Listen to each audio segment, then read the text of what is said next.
Good morning, everybody, and welcome to this meeting of the Highways and Transport Committee. Welcome to those in person and members of the press and public that are joining us via the live stream. This is a meeting of the Transport Committee, Highways and Transport Committee at New Shire Hall in Alconbury. The council allows filming and photography at its public meetings, so please feel free to take pictures and post to social media during the meeting. Can I ask though that everyone places their phones onto silent or vibrate while the meeting is taking place? There's no fire alarm test scheduled for today, so if the alarm sounds, please leave by the nearest marked fire exit and assemble in the car park. Would the Democratic Services Officer please report any apologies for absence? Thanks, Chair. There are no apologies to report. Brilliant. Thank you very much. Does any member wish to declare any disclosable pecuniary interests or non-statutory disclosable interests? Nope. Brilliant. Okay. So, firstly, we are being asked to approve the minutes of the previous committee meeting held on the 17th of June 2025. Can I ask whether any member disagrees with the accuracy of these minutes? And obviously, please keep your comments to the accuracy of the minutes. So, is that? Oh, sorry. Just to note that Councillor Boulat was not listed on the attendees, but she was at the meeting, so her name will be added to the list of attendees. Brilliant. Thank you very much, Nick. And Alex, good to have you there. Anybody got anything else? No. Okay. I see no objections, so I will sign those as approved now.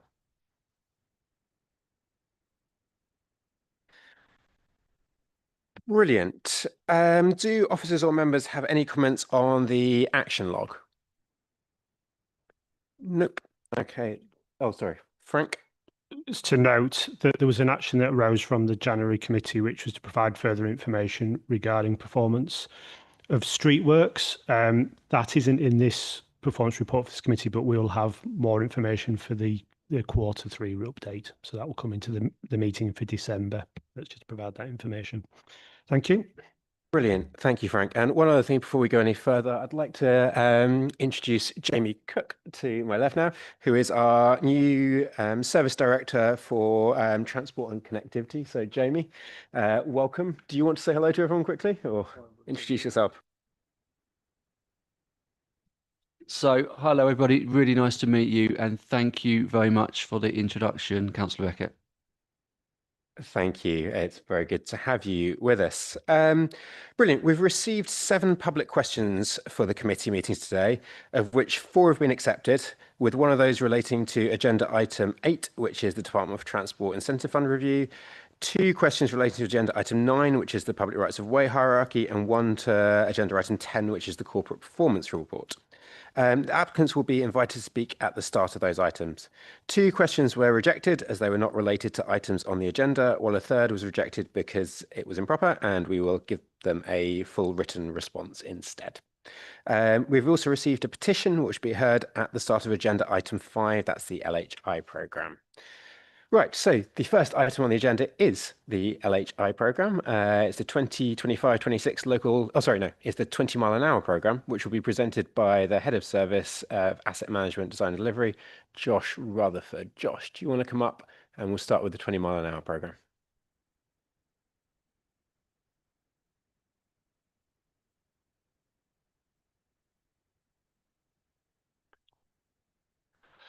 Morning, everyone. This paper provides an update to the committee on the outcome of the 20 mile an hour prioritisation process and asks for approval of those prioritised 20 mile an hour applications for the 25-26 20 mile an hour design and delivery programme. This is a bottom-up programme where applications are submitted by communities for the council to then assess against an agreed prioritisation matrix. For this funding round, 11 projects are recommended for delivery, with further informal and formal consultation to follow prior to any work starting on site. The delivery timeline for these projects will depend on the feedback received when we engage with local communities regarding the proposed extents of the 20 mile an hour zone or limit. Of these successful projects, 2 applications are in Huntingdonshire, 2 in East Cambridgeshire, and 7 in South Cambridgeshire. These are identified within Appendix 1 of the report. It is anticipated that the 26-27 funding round will open for applications in January 2026. The committee is recommended to approve the projects to be designed and delivered as set out in Appendix 1 of the report, and delegate authority to the Executive Director of Place and Sustainability in consultation with the Chair and Vice Chair of the Highways and Transport Committee to add and remove individual projects from the 20 mile an hour delivery programme as required up to the budget available. Thank you. Thank you very much, Josh, and thank you to you and your team on your work on this one. It is great to see so many bottom-up applications for 20 mile an hour, and really great to see it's being delivered. Members, do I have any questions for officers? Councillor Hathorn. Thank you for this. Okay, so I represent Orchard Park, which, despite being in South Cambridgeshire, has been lumped in with Cambridge City areas. Twice Orchard Park has been told that it had got into the kind of funding scheme. Twice it's gone for public consultation. Twice that's sort of drizzled into absolutely nothing, no response from the council, nothing happens. And I understand, and I see the scoring and now it's down again. In this report, there's a little asterisk saying something's going to happen for Cambridge City 20 mile per hour allocations. I'd really like to know what that is. And ongoingly, please can I have a commitment that will be far better communication with community council and volunteers in the community who put in a lot of time trying to get these 20 mile per hour scheme applications in, think they're getting somewhere, and then just have no idea what's going on. And it doesn't give them a lot of confidence to apply for other things, to apply for things going forwards if the county council fails to communicate in the way it has done so far. Thank you, Councillor. First of all, apologies to Orchard Park there for their experiences to date with regards to delivery of a 20 mile an hour project in their area. We do indeed have funding available for 20 mile an hour projects within the city. Orchard Park is included within that. I know we've had discussions about them potentially privately funding an application as well, but there is funding available for 20 mile an hour projects within the city. This is being treated separately. There is a separate process involving CJAC as well once proposals are agreed. These proposals are still being developed following the citywide consultation which was undertaken last year, and Orchard Park would form part of that. What I'm happy to do separate to this is arrange a meeting with yourself and Orchard Park as well, just to talk through what's happened to date, next steps, and kind of set a timeline to that. Thank you, Rob. Could I just come back? Yeah. Thank you for that. That would be great. So that's good. Obviously, as a councillor, I'm not a South Cambs councillor. I'm not on CJAC, so I just want reassurance that Orchard Park won't be disadvantaged because they're sort of now in with the city for some reason. As far as I'm able to give reassurance, there wouldn't be any disadvantage there. Thank you very much, Josh. Next, I've got Councillor Bulat. Thank you, Chair. And as you said in your opening comments, clearly there's a lot of demand, and I think it's really positive, and it's good to have this system where you have the local support first and then you work to implement the scheme. But of course, we have in the report the note that most applications are resubmission. So the risk is, even if hypothetically there was some increase in funding, you'll still be able to fund maybe a fifth or fewer applications if you have similar volumes next year. So my question is, to what extent do we think there's actually capacity in the Highways Department to work with applicants, first of all, as Councillor Hathorn said, to keep them, to keep the communication with them, but also to work on actually improving the resubmissions, because I know how much time it takes to engage and perhaps make a scheme that would be successful if there was lower demand, but won't be successful in the current high demand circumstances, to actually make that better, to have higher chances next year, because it can be quite frustrating for councils, for parish councils to resubmit 4 or 5 times, and I don't want people to just give up from resubmitting their bid, especially in areas where there is this popular support and is needed. And on that note, I wonder if we have any comparison on how other similar councils are operating those schemes, because clearly to me a lot of areas want those schemes. The funding is definitely not enough. Is there a better way to actually manage this 20-mile-an-hour program? Would it be more efficient to have maybe some investment in a wider scheme and do lots of them at the same time, especially nearby villages? I just noticed in the Huntingdonshire villages, there's so many that we actually do want 20-mile-an-hour schemes, and we treat them as separate applications rather than thinking, for example, can we do something in a wider area where perhaps 5 or 6 different parishes do want that and have that popular support. So there's just a more hypothetical question, but the main question around the capacity of actually working with applicants for the resubmissions. Josh, do you want to answer that a little bit, and then I might pick up some of the politics behind that as well? Yep. Yeah, that's fine. That's fine. So I think with regards to capacity, what we do after every round has closed and this report has gone to committee is reach out to the applicants, make them aware of what's happened. Obviously, there's a lot that are unsuccessful as part of that process, as you flagged. We offer to meet with applicants to talk them through how they've scored, any areas where they could score better. Because it's a prioritization matrix, there are certain areas which will just by default score more highly than others because they're in urban areas, for example, and that's the agreed process at the moment.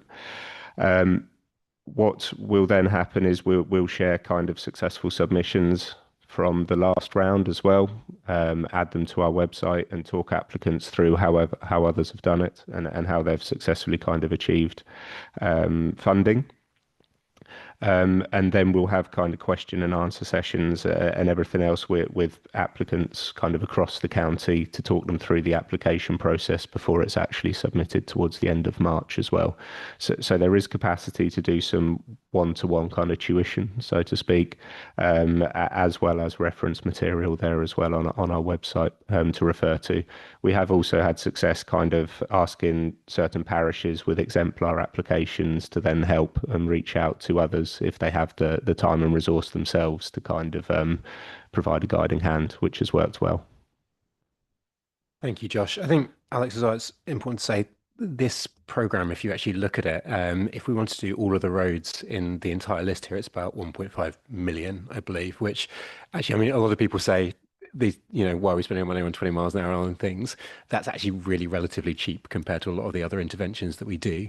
And if you look across the country right now, those areas that are rolling out 20 miles an hour, the evidence is continuing to mount at the impacts on safety on this. I think Wales's current figures show at least a 4 mile an hour average drop in mean speed, even with not much enforcement or anything else. And given our commitment to Vision Zero, I think there is a strong argument to say that we should be doing more of this and looking in the budget about how we do that if we are indeed committed to Vision Zero, which this council is. So I think there is a question of how we do that. I think it's also important to say that this is unlike the LHIs where everyone has to apply each year. What this has done is given us a really good list of those that are important and those that want it. So that list doesn't go away each year. We're just working our way down it with available funding. But I personally would support, increasing the available funding so that we can work down further, because these clearly are very much wanted by communities in their area and have such a good impact on safety. But thank you for raising that. Councillor Sanderson, sorry, is next, then Councillor Green. Thank you, Chair. And this project generally has had a little bit of bad publicity over the years, hasn't it? But I actually think it's worked well, certainly from what I've experienced in my own town. And I think the fact that people are still applying shows that it's clearly needed. And I think your comments just earlier, Chair, are right. Compared to some of the other interventions we carry out, normally or often after there's been an accident, this is actually very cost effective, and it deters those sort of problems, which is good before they happen. So just picking up on something Josh said about the way that the project's weighed, I understand it's not always easy to please everybody, but it does seem like it's perhaps weighted a little bit against the villages, the rural areas, which perhaps tend to have less safe roads. And I think that's something you probably got in mind, Josh, but I just wondered if there's going forwards, if there's a way perhaps of just tweaking that a little bit. It's a very open question, I appreciate. Josh, you want to pick that up? Okay, I'm happy to pick this up. Yeah, go on then. Yeah. So how this was developed was essentially we had a limited budget to start with, and we were looking at then how we could maximise the impact of 20 mile an hour areas. That meant that we were looking at kind of larger population areas because by default, more vehicles, there's more kind of accident history and everything else within those areas as well, which means you get a bit more kind of value for money. That hasn't excluded kind of rural areas in that you've got areas like Woodwalton, for example, and other parishes which are similar, which have been successful through this process. It's definitely an ongoing process which we're open to reviewing as well. So I think it's something we can look at and also look at where kind of rural parishes versus more urban parishes are scoring on that long list as well, to see if there really is a considerable kind of difference. Thank you, Josh. I think it's also worth pointing out that obviously we had two 20-mile-an-hour processes, the kind of top-down large urban area type ones, and then the bottom rural up. So this really did help with those. The idea of this was that it would focus on those more rural, smaller villages, and that the big main urban settlements would be done via the kind of top-down, bigger scale process. So I think this does help with that, but I totally understand your concerns about trying to make sure that even the small villages can get it. Next up, Councillor Green. I'll be very brief. I'd just like to reassure Councillor Haythorne that you're not alone in this. I've got resident group in my division who's applied for a 20-mile-an-hour limit for 2 years. I can't find out where the applications have gone to. So Josh, I'd just like to ask if you are having a meeting, I'd like to be included in the meeting for the separate process for the city divisions. And I'd suggest you might want to invite all of the local members for Cambridge City as well, because I think people are getting very confused about this alternative process. Josh, are we able to do that? Yes, noted. Yep. Thank you. And Councillor Green, I think I know the road of which you talk about very well. Councillor Goldsack. Thank you, Chair. Just a quick one, Josh, and for the avoidance of doubt, I don't know whether it's in this part or the next item, but could you explain, I'm pleased to see 2 in the east, but could you explain how the ranked 12th item became one that was actually getting funded? Yeah, so there's some crossover with the next paper as well, as you've referenced. But essentially what's happened within the LHI process is that the amount of funding for this year has doubled effectively. The number of applications in East Cambridgeshire has not really. So there was funding left over. We funded 100% of the applications within East Cambridgeshire. One of those applications was in Sutton, which also coincided with a bid that Sutton had put into the 20-mile-an-hour process as well for a 20-mile-an-hour limit within various areas of the village. So following discussion with the member working group, the fact that there was funding left over from the LHI process, Sutton is also in East Cambridgeshire, so was, if you like, the next scheme on the list. It was agreed and it's proposed today that the Sutton scheme is funded as a result of that, the Sutton 20-mile-an-hour project. Do you want to come back, Councillor Goldsack? I'm going to turn your microphone on. Apologise. Just to be absolutely clear, so there's a member working group that has determined that it's okay and proper to take the funds from the LHI world and bring into this 20-mile-an-hour project. I've got no problem with it. I want to make it clear that how someone ranked 12th can get in. Yeah, so it was agreed by the member working group, and obviously it's come to committee today to then make that decision. There are significant efficiencies in delivering those two projects together, and as I've said, there was funding left over in East Cambs.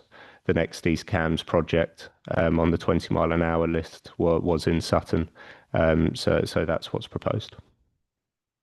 Thank you, Josh. Yeah, it is important to say there is only kind of one scheme that would have been higher on the list, and that was in Huntingdonshire. So it didn't seem appropriate to take LHI money from East Cambs and apply that to a Huntingdonshire scheme. So the next scheme on the list in 20 mile an hour was East Cambs, and it seemed proper, since previously you could actually apply for 20 mile an hour under LHI, that it would work that way and make sure the money was delivered in East Cambs. That was through the member working group as well, though, just to clarify that. Next on my list, I have Councillor Manning. Thank you, Chair. Just to add to Councillor Green's point about Cambridge City, I mean, I guess one of the reasons why we've got a low number of applications is simply because we did 20 mile an hour schemes quite a long time ago when I was last a councillor. But there's a reference here in 2.9 to an initial consultation exercise in 2024. So is that published somewhere? And if not, can we have it published? And B, who did it? Was it us or was it Cambridge City? So it was an exercise which was undertaken by the County Council as part of the Transforming Cities Fund. It has been published. So that's something that can be shared. Thank you. Councillor Gardner. Thank you, Chair. Just to carry on from what Josh has already said, in rural villages in my areas where we have got 20 mile an hour schemes, they seem to be working well, particularly those which in villages where they've got no pavements.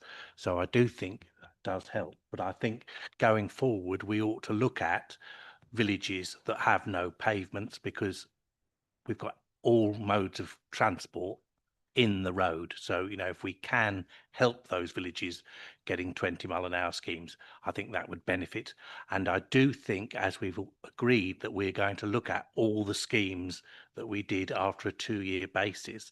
I do think it would be good to review those schemes. And then before we change the process, is we've seen what that review brings out in case there's things that we need to put into the scheme, the process going forward. So I just think it would be better to do that slightly later once we've had the review. Thank you, Chair. Thank you, Councillor Gardner. I'm sure we can bring that to the 20 mile an hour LHI working group. Definitely a good idea to keep reviewing it. My hope is at some point that the criteria for ordering these will become irrelevant, because we will just be able to do them all and we will work our way down it. Unlike the LHIs, this will be one where it is completable and we can work our way down it. But thank you for that. Councillor Fane. Thank you, Chair. As you've said, we maybe should be doing more, but we can't guarantee for the moment that we can do more. There is a fair bit of demand from a large number of villages to make some progress on this. We have already precedent for villages, parishes contributing to the cost, maybe meeting the cost, perhaps of partial schemes rather than full schemes. I wonder whether there is anything we can do to encourage parishes to consider doing their own schemes, or asking us to do schemes for them at their cost. Thank you very much, Councillor Fane. I think that's a good idea. Josh, can we pick that up in the next working group and see if there's anything we can do on that one? Thank you. I've got Councillor Manning again. Thanks, Chair. Sorry, it just occurred to me after asking that question. This separate consultation exercise, do you currently have a plan about where it's going to come to? Because if not, as Chair of CJAC, I'd probably suggest that Cambridge Joint Area Committee would be an obvious place for it to come back to, because it covers both the city and county councils in the city. So once we're at that point, it will absolutely go through CJAC. Thank you, Josh. Do I have anybody else with any questions or debate comments that they want to make? No, looking around. No, that's good. Josh, again, thank you very much for this. It is really great to see the effect that this program is having, and it really is having an effect on road safety. So thank you for that. It's great to see something that started under the joint administration still carrying on so well. Members, we are being asked to approve the projects to be designed and delivered as set out in Appendix 1 of the report, and B, delegate authority to the Executive Director of Place and Sustainability in consultation with the Chair and Vice Chair of the Highways and Transport Committee to add and remove individual projects from the 20 mile delivery programme as required up to the budget available. Can I take that by affirmation? I don't think I'm seeing anybody disagreeing. No. Okay, that is passed unanimously. Brilliant. Thank you, Josh. Item 5 is a report on the 25-26 LHI programme, and it's over to Josh again, Head of Service Asset Management Design and Delivery, to introduce it. Josh. Thank you. This paper provides an update to the committee on the outcome of the local highway improvement member panels and offers a scoring of the complex and non-complex LHI applications for the 25-26 funding round. It seeks approval of the prioritised lists of projects for design and delivery. Traditionally, the budget for the LHI programme is set at around £820,000 each year. However, this report identifies £850,000 of additional funding which has been allocated to the LHI programme for 25-26 and how this will be spent. This means a total budget of £1.67 million has been allocated towards LHIs for this round. This is a bottom-up programme where applications are submitted by communities to address highway issues within their areas. The council then assesses these against agreed scoring criteria, with member panels being convened in each district area to review all complex applications. The additional funding has resulted in 75% of all applications being funded for 25-26. This equates to 120 individual projects spread across the county, including 36 complex and 84 non-complex improvements. Appendix 1 provides a breakdown of all funded projects by district, which has been reviewed and agreed by a cross-party member working group. It is anticipated that the on-site delivery of the majority of the programme will commence next financial year. Following committee, the member working group will also reconvene to review the existing process and suggest any improvements. The committee is recommended to approve the projects detailed in the prioritised lists attached as Appendix 1 to this report to be designed and delivered, agree that all unsuccessful complex LHI schemes should be added to the transport planning database for prioritisation through the Council's Delivering Transport Strategy Aims programme, delegate authority to the Executive Director of Place and Sustainability in consultation with the Chair and Vice Chair of the Highways and Transport Committee to remove schemes that prove to be undeliverable and add new schemes into the programme as required up to the total budget amount allocated in this paper.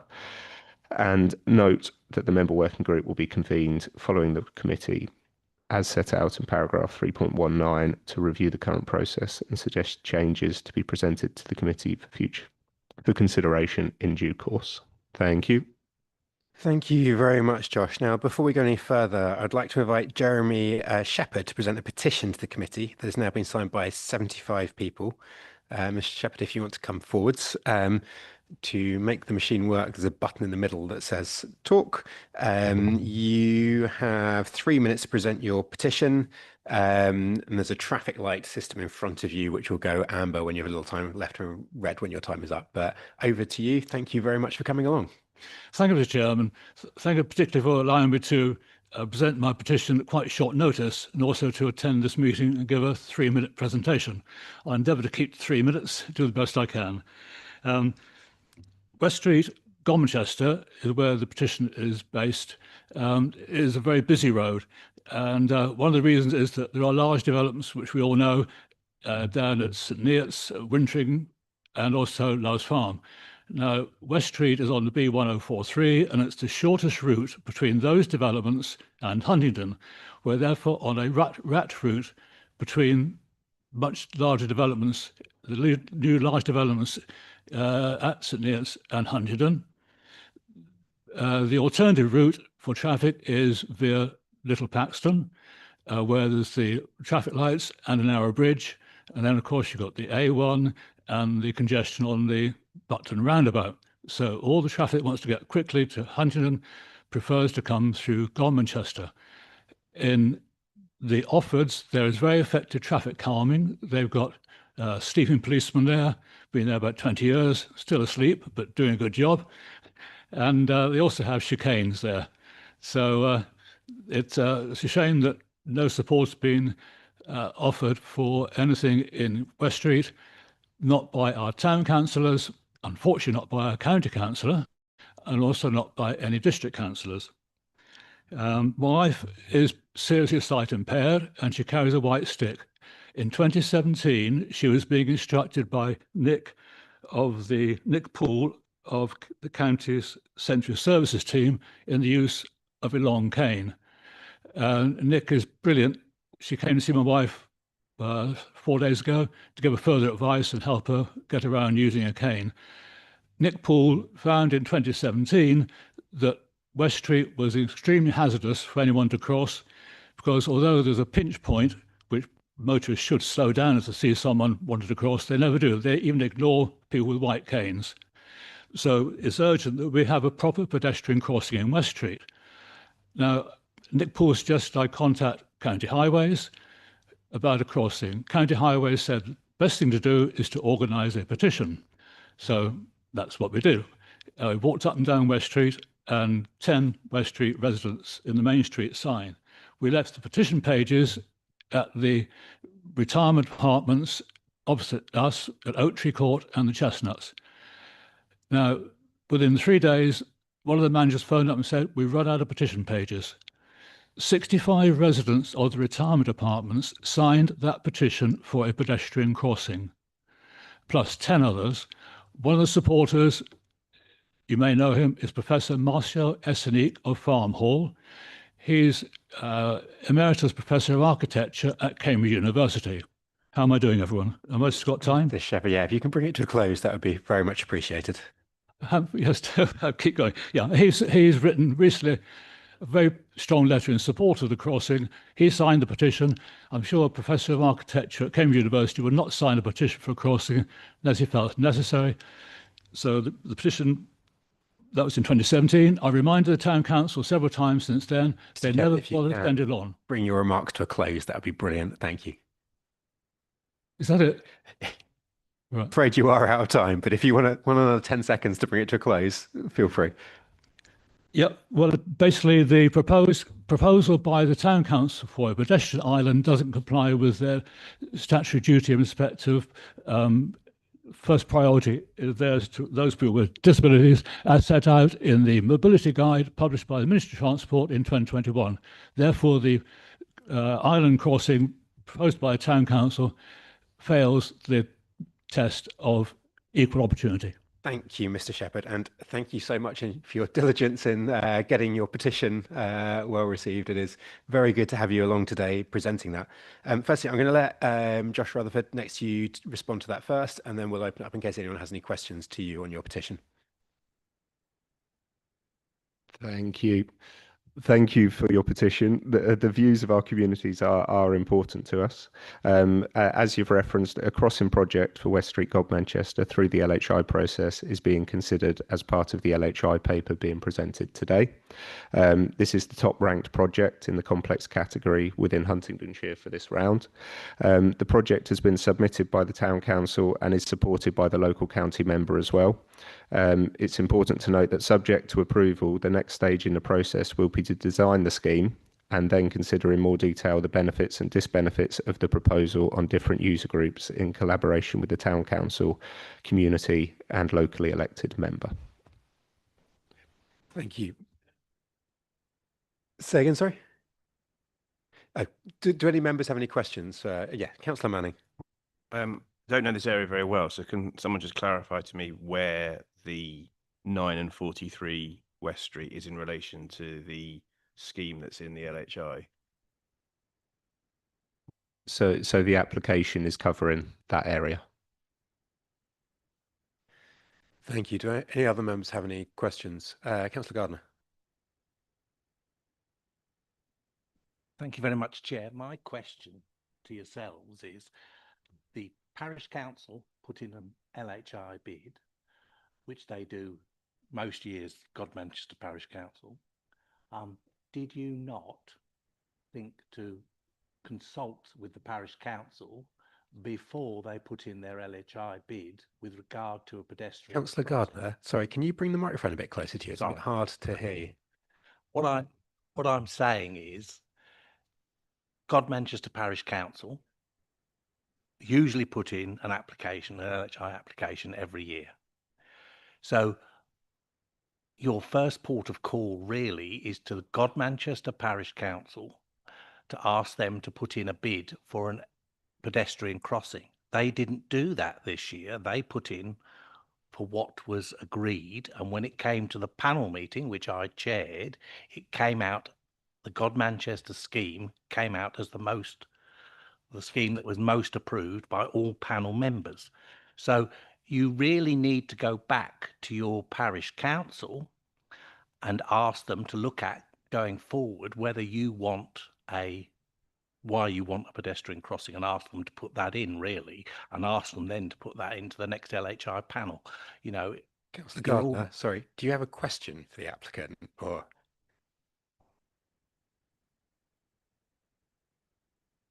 Okay, Mr. Shepherd, I think the question is, did you talk to God Manchester? Yes, turn your microphone on. Yes, well, what happened is that I submitted a petition to the town council back in 2017. The mayor immediately phoned up and said, "Mr. Shepherd, I need to see you urgently to discuss your petition." I thought, brilliant, get some support. My wife and I was carrying her white cane. We met the mayor in the council chamber. She immediately said, the petition should not have been organised. There is no money available. There's £1,000 available only through the LHI scheme, which is going to be spent on a mobile traffic speed detector. She did not present that petition to the town council for debate.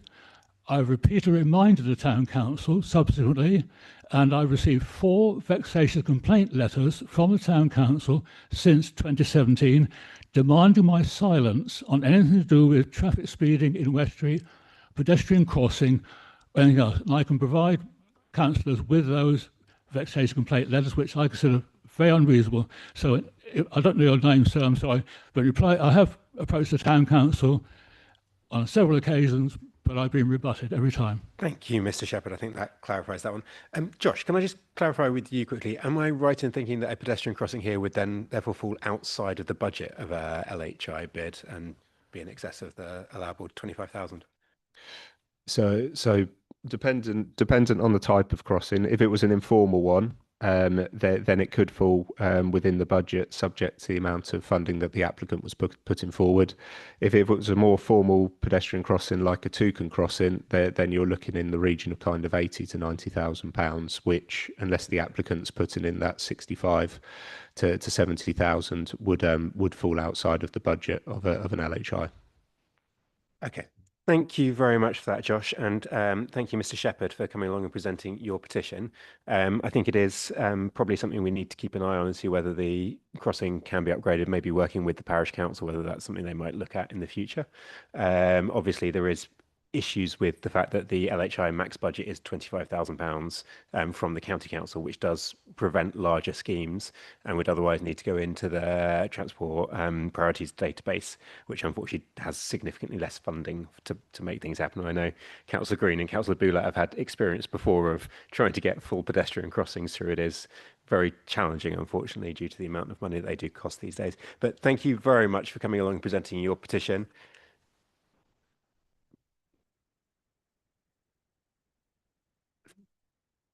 Thank you, Mr. Shepherd. Thank you for Mr. Shepherd.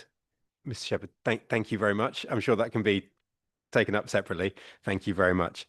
Right, let's move on to the rest of the LHI programme. Do I have any members wishing to ask questions or comment about the rest of the LHI programme? Councillor Goldsack and then Councillor Manning. Yeah, just Josh, picking up on something you said in the previous little debate there, which is I'm looking at the list here, and I happen to be looking at the God Manchester Parish one because that's the one that we were discussing. So we see 120k contribution with 145k total estimated cost. Therefore, it's within the 25k limit, which is good. But what you said was, of course, we'll now design this up, which means that is that an estimate? I'm just a bit lost in the process here. Because when we go to design, surely we could design that actually an island one isn't required. We want a pool one, and therefore it's out of the cost. So I'm just wondering, are we back to front here in the process? Josh, happy to take this one. So as we know, there are a significant amount of LHI applications every year. Officers work with the applicants to scope them out as best as possible, but no design work is undertaken prior to this paper going to committee. That's to avoid abortive costs and a longer feasibility period. Once schemes are approved, officers will work with the applicant within the scope that's been agreed. So in this case, a crossing project within West Street. That could potentially be a central island. It could potentially be some kind of pinch point build out from either side. We're happy to also provide, further indications of what is feasible, but potentially outside the limits of an LHI, to kind of manage expectations and make sure that everyone's on the same page. Within the budget that's set, there are also agreed risk allowances as well to cover a small amount of scope creep. This amount of scope creep, though, would exceed the LHI budget if it was suddenly to turn from a central pedestrian crossing informal into a more formalised kind of toucan crossing or similar. At that point, we'd go back to the applicant. We might explore other funding options if that's really what they wanted. But in this case, as has been referenced, it's something which has been discussed with the local member, the town council, and we do have an agreed scope, which is for this more informal Central Island crossing. Josh, can I just clarify on that one? Given Mr. Shepherd's petition, is it one of the recommendations of the committee is that unsuccessful schemes should be added to the transport planning database? I'm wondering whether this one should be delivered as is an LHI, but potentially a future upgrade to that added to the TPD in case it could be funded and would rank well on that scheme. Yes, that's fine, and it's something we've undertaken in the past as well. So yes, that's absolutely fine. That sounds like a good thing. Before I go further, I've got quite a lot of questions on them. Can I just remind everyone, please stay away from parochial issues. Very good to discuss individual things, but please stay away from promoting the ones in your own areas. I know sometimes there's people wanting to talk about their own ones in their own areas under LHI. But next I've got Councillor Goldsack. Oh no. Just spoken, thank you. Did that, sorry. Councillor Manning. I am frequently confused with Councillor Goldsack, obviously. Mine's a parochial issue, but about the whole of Cambridge City, so I hope that's acceptable, Chair. Go on then. So a quick question and a couple of follow-ups about the general LHI process, Josh. 3.9, you're probably going to guess what I'm going to ask, which is the city is very low in terms of the percentage funded. I'm assuming that's just because the city council has a fixed fund. So in that case, I'm seeing you nodding. In that case, what was the process when we obviously went to them with extra funding, and what level was the communication there where they presumably someone said no to upping their funding? How did that work? Was that an officer conversation? Was there a political conversation? So there has been an officer conversation. There hasn't been a no, which has come back at the moment, but it's basically an ongoing discussion. Given this falls in the middle of kind of the financial year, they have a budget planning process and everything else that they need to go through. Given how LHIs are delivered, and the majority of these won't actually be invoiced until next financial year, it's essentially an ongoing discussion with the City Council at the moment about a potential increase in application, in contribution, sorry. The number of applications at the moment is dictated by the £35,000 cap.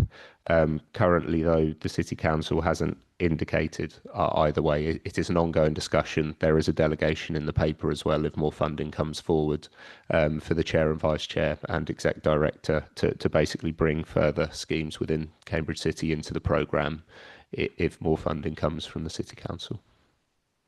Thanks. Can you oh, sorry, go on, Councillor Manning. Thanks for the answer. Explains it very well. Two kind of points, because we're being asked to obviously approve the general LHI schemes in future. My favourite topic on the last county council was trialling of highway schemes, the New York experience and all that. One thing I'd like us as a committee to consider in future is potentially a dedicated section of LHI or an LHI-like scheme to do trial schemes. That's schemes where you can put them in quickly, measure the impact, take them out, and then you do that's essentially your consultation. So that's one point. The second point is I do think we have a kind of legacy issue with LHIs from when they were first designed, which is essentially the power of veto of the local member. Now that can be appropriate in many circumstances. I'm a liberal, I believe in devolution and all that. But if there is a local member who doesn't respond or responds very negatively, there has to be a role for this committee to have the applicant, surface that refusal. Because obviously, if they're simply refused by the local member, we'll never know about it, and it could be a very good suggestion. So I'd like us as something to consider as a committee, chair and vice chair, take up in future.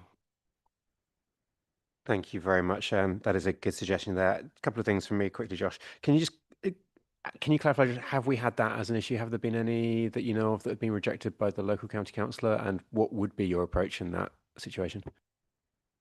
There's none that spring to mind. Usually in that situation, there might be opposing views, but there is also usually a compromise or an alternative solution that is possible, and that's usually what we'd look to do in the first incident. So a collaborative discussion between the applicant and the county council to understand both county members, to understand both views, and then work towards a common objective. I think Councillor Manning has a burning follow-up he wants to ask, so I'm going to allow him. Just very, very briefly, what I'm getting at is a situation where you might, as an officer, never know about it. It's simply understood, and I think that's something we can look at as part of the future improvements. Can I just clarify as well, in relation to Councillor Manning's earlier point, how much money is currently left on the table for Cambridge City LHIs? This is off the top of my head, but it's about 70k from memory, about 71,000. And how much funding from the City Council would be required to unlock that funding? It would depend on whether it was more down the complex route or the non-complex, but around 20,000. Brilliant. Thank you for that. Okay, next up I've got Councillor Bulak. Thank you, Chair. I mean, first of all, I just want to say how positive it is that we could increase this budget and 75% are funded. I think it's good to see the comms around this, and often those projects are really popular locally, so just well done on that. I have to mention one specific scheme, but not to make a division point, but to make a broader strategic point, and it's not in my division. So I see the new resident parking scheme on the Walks East Huntington, which I agree with, and I think is needed there and happy to support. However, this opens a wider strategic question, which is because civil parking enforcement is now operating in Huntingtonshire. Actually, myself and some others, we receive requests for potential parking schemes in our own divisions because historically people, especially in the town centers, in the market towns, were able to park there. There was no enforcement, or I mean, there was in theory, but we all know people didn't get tickets on their cars parking in front of their properties. And a lot of those streets have those parking restrictions, which are now enforced, which is, a good thing from the wider parking perspective. But I do expect in the next few years, we'll see a lot more of those requests.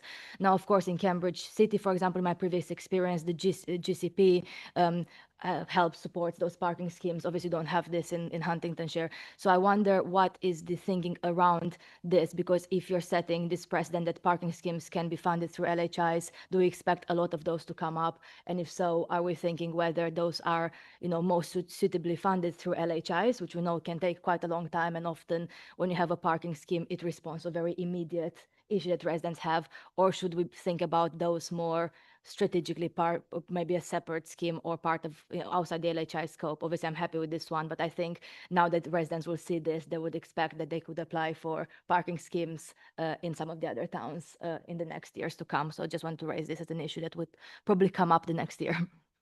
Thank you, Councillor Bula, and thank you for not making that protocol. Very nicely dodged there.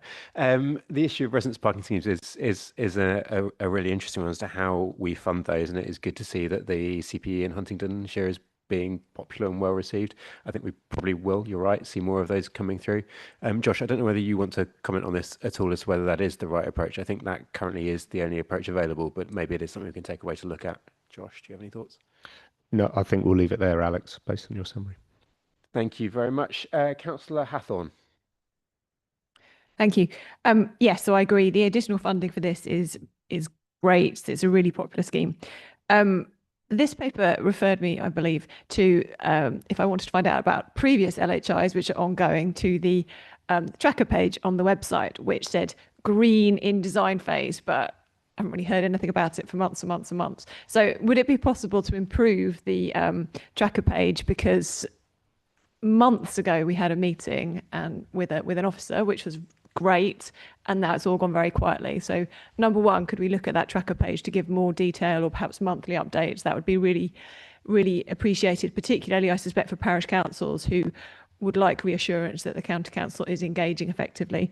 And secondly, in a previous LHI, we had a similar situation, and when it finally did get moving, we had a letter saying, oh, the cost overrun is that you need to find another £20,000. We had a meeting, we managed to get that down a bit, but there's a lot of talk in this paper about, and then there's been discussion about funding a contingency, and if a scheme drops out before January 2026, or it says 25, the funding will be reallocated. Are we sure that we're not creating cost overruns in historic ones because they're taking so long to deliver, or were those glitches historic, and is it now more sorted out? What is the funding like for historic LHIs that are still not delivered? How is that going?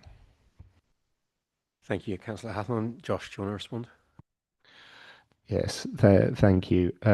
First of all, yes, the website should be updated monthly, so I will look into that and make sure it's updated. I'll also make sure that an officer reaches out to Histon and Impington, I'm assuming, to provide them with an update direct about their application. With regards to previous projects, there are sometimes issues around costs, as we know, or I hope members are aware. So some delays are potentially down to things that are within the council's control, and then other delays on projects are down to things outside of the council's control, like scope change, consultation responses, and the like. Where we are at the moment is we're moving quicker than we have previously through to delivery of those projects, and where we do have legacy ones that are from before 24-25, then we would be looking at how we could absorb the costs as best as possible, or still rescope and meet the original objectives of the project. But there may be conversations that are with the applicant if we can't absorb those costs. Thank you very much, Josh. Councillor Edge. Thank you, Chair. Reference to the working group recommendation D, 0.3.19. I don't want to preempt any reviews a working group may undertake, but can I suggest one area of priority being consideration of why East Cambridgeshire and in fact Fenland have submitted such low numbers of applications in comparison to other areas. There may be various reasons for this: lack of understanding of the process, maybe misinformation or general apathy. It feels like it would be really healthy to have a better understanding of this, to make sure that the residents in those locations aren't missing out on the progress being seen elsewhere. So just kind of throwing in a question on that. So is there currently any understanding why some districts do deliver less applications than others? Josh, you want to pick up on that first? Yep. Yeah, I think maybe with East Cams more than Fenland, there does seem to be sometimes kind of peaks and troughs. So potentially an applicant's been successful in the previous funding round. That project is still being delivered, which means that they want to assess the impact of that before they then apply for something else. So that does have a factor as well. Previously, when we had discussions, there have been issues like this in the past, where the amount of applications hasn't actually exceeded the budget available. So we have reached out to parishes. We've held some engagement sessions, discussions with members as well, to try and help applicants, but that's, I suppose, where we got to previously. So it's definitely worth a follow-up discussion and engagement again with those districts, to see if there's anything we've missed previously. Thank you, Josh. And also, Johnny, that this has been a problem for a long time. Particularly East Cams is very low in application numbers, and we have made, I think, quite a lot of efforts to try and do that. But maybe with our new cohort of councillors, it's another chance to reach out to our councillors and try and get them to help the parishes through doing this, because it is always really quite disappointing how few applications we get from East Cams compared to the rest of other areas. Brilliant. Councillor Fane. Thank you, Chair. My question partly follows Councillor Hathorn's question. I'm rather reassured by Josh Rutherford's reply, but one of the things that I'm frequently challenged about in parish councils, I don't know whether other members have the same experience, is what has happened to agreed LHI schemes in the past, which are shown as green in the tracker where the design has been agreed. When are they going to happen? Now, I just feel that given what is going to happen in the next 2 years, it will be very important that any schemes we may choose to approve today, the parishes, and preferably even the local members, are given some fairly reliable guidance as to what the progress might be. Obviously, that's difficult because it will depend on the design stage being completed, and not all the hold-ups will come from here. Sometimes parishes don't respond as well as they might. But some sort of system, some sort of timetable, I think will be important for any schemes we may choose to approve today.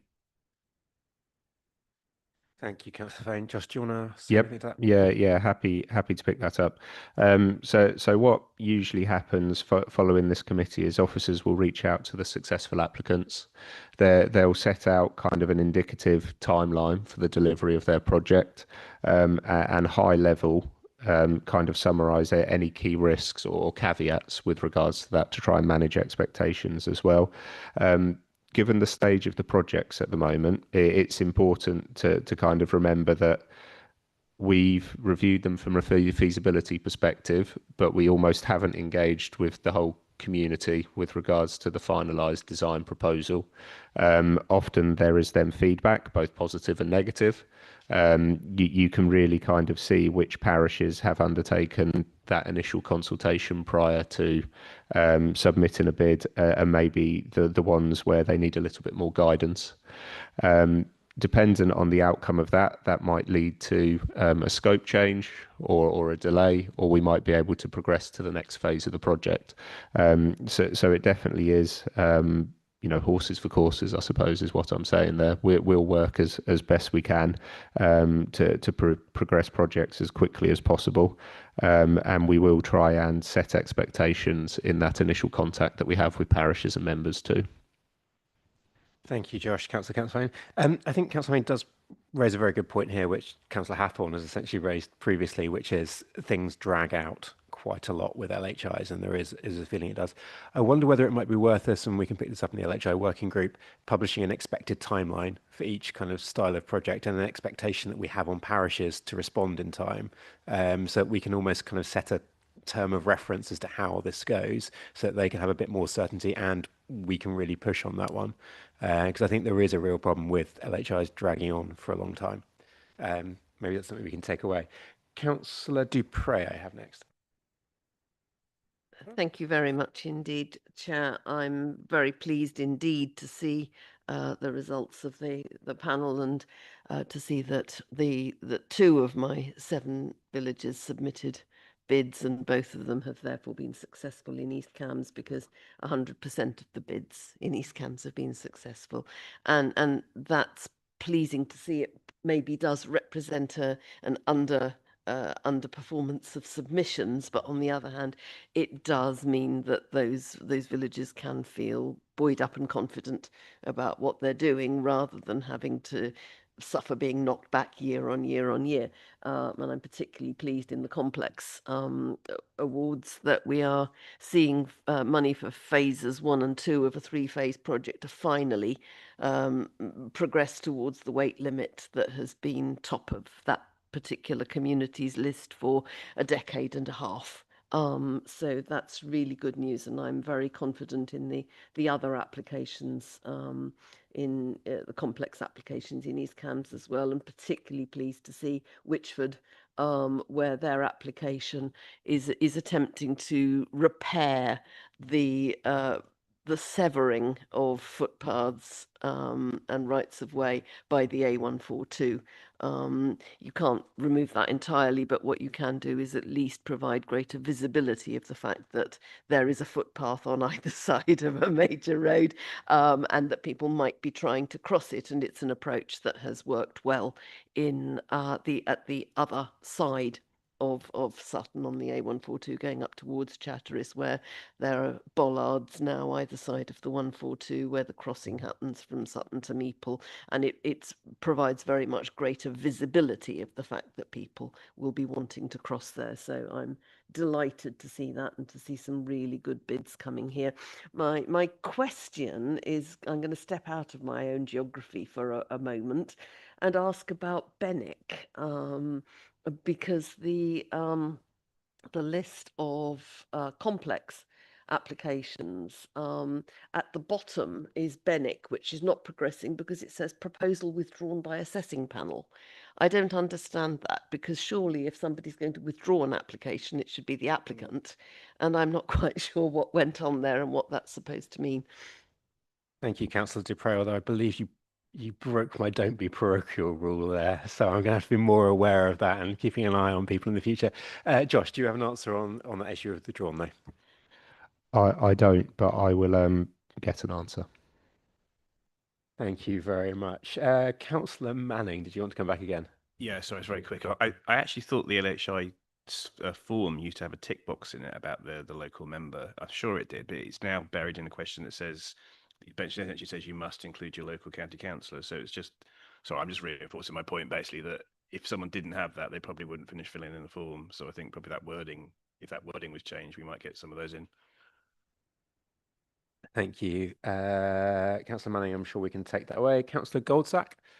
Yeah, just a quick point to come back on the point around made by Councillor Edge around the lack of applicants from East Cambs, and I absolutely agree with Councillor Dupre. I think it's great to see 100% achieved. Really is good, and they're all good schemes.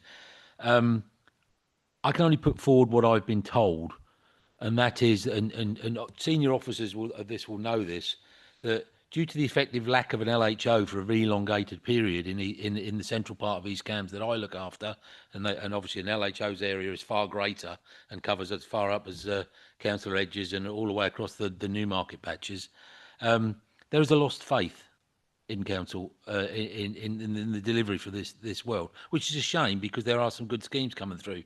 Add that to the elongated period that we've all discussed here as to you apply today. Whether we see this as part of LGR delivery or not, I don't know.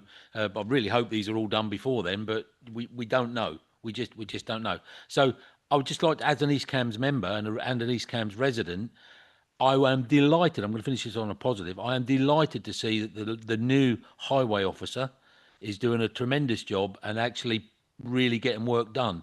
And it's also visible work. And let me just be clear about that. It's simple things like lining.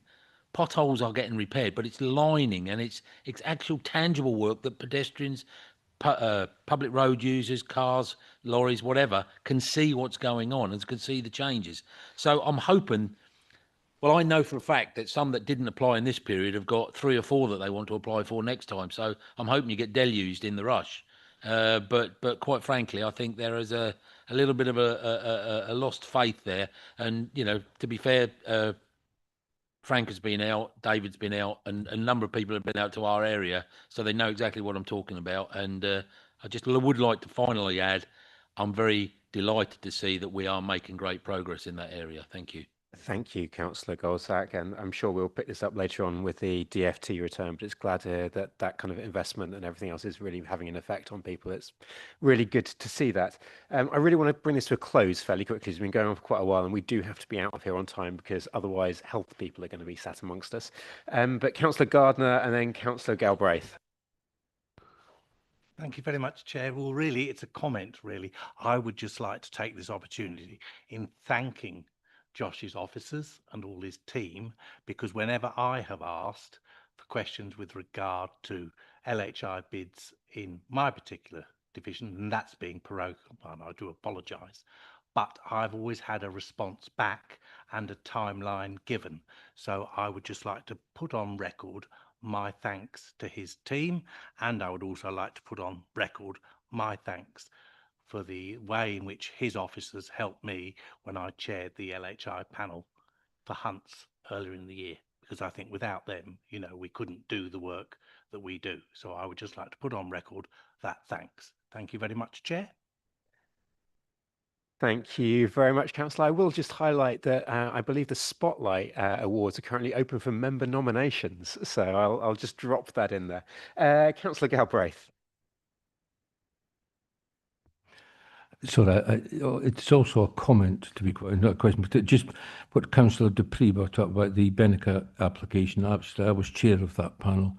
It was a complete lack of information, and despite contacting the person presenting it, we were unable to get any information. So it was just a complete lack of information on that application. That's all it is. Okay, thank you very much, Councillor Galbraith. I don't believe I have anyone else wanting to speak. No, that's good. Let's wrap this up then. So yeah, Josh, thank you for you and Michael and the rest of the team that's been working on this. It is great to see so many of these being successful this year. I mean, I think one of the comments those of us that have been on this committee before will know well is the comment that there's so many that are unsuccessful and how disappointing that can be for people to not have their LHI successful after going through so much work. So it's great to see so many going forwards, and I really hope these can be delivered quickly, and I'm looking forward to going out and seeing all the schemes as they're delivered on the ground. But thank you very much on that one. So members, we are asked to approve the projects detailed in the prioritisation list attached to Appendix 1 to the report to be designed and delivered. Agreed that all unsuccessful complex LHI schemes should be added to the TPD database for prioritisation. Do the Council's Delivering Transport Strategy Aims programme as set out in the report. Delegate authority to the Executive Director of Place and Sustainability in consultation with the Chair and Vice Chair of the Housing Transport Committee to remove schemes that prove to be undeliverable and add new schemes into the programme as required up to the total budget allocated from the paper. And finally, note that the member working group will be convened following this committee meeting as set out in paragraph 3.19 of the report to review the current process and suggest changes to be presented to the committee for consideration in due course. And I'm hoping we can take some of the comments from today and add those to the discussions there. Can I take that by affirmation? I don't think I've seen anybody disagreeing. Okay, that's unanimous. Brilliant. Thank you very much, Josh. Okay, so let's move on. Item 6 is a report on the procurement of statutory public notices and we're presented by the Acting Head of Parking and Traffic Management, Richard Ling. Richard, over to you on this one. Morning, Chair. Yeah, this paper is about the procurement of public notices. So just some basic information on that. This is where you'll look in the back of the newspaper and see mainly traffic regulation orders that we have to publish legally. This paper will also, when the contract is in place, be extended to other departments. We were asked by the Chief Executive to do this on behalf of other departments. So, for example, waste and minerals, education, for example, if they had to do any public notices. So this is these statutory notices are a legal requirement, and in the Streetworks department, we spend around £450,000 per year on these notices. Now, it should be noted that the contractor will retain around 7%. We think of the money that we will pay, but most of this money is actually going to local newspapers. In the traffic regulation order area, we have asked through Department of Transport. They did a consultation many years ago now to see if these public notices should be continued, and it was agreed that it would continue. The only time we don't have to do it is if there isn't a local newspaper in place, and then we can use our website. So it is a legal requirement to do this. So it's basically to put us into a compliant procurement area.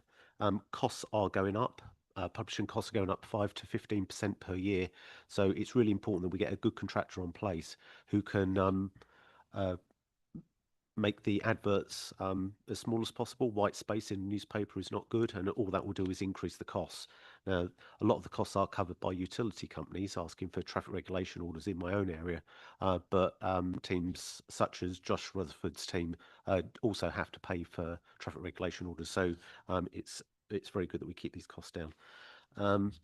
Looking for the procurement, if successfully approved today, we're going to move very quickly for an invitation to tender on the 20th of October and hopefully have a contract in place by early next year.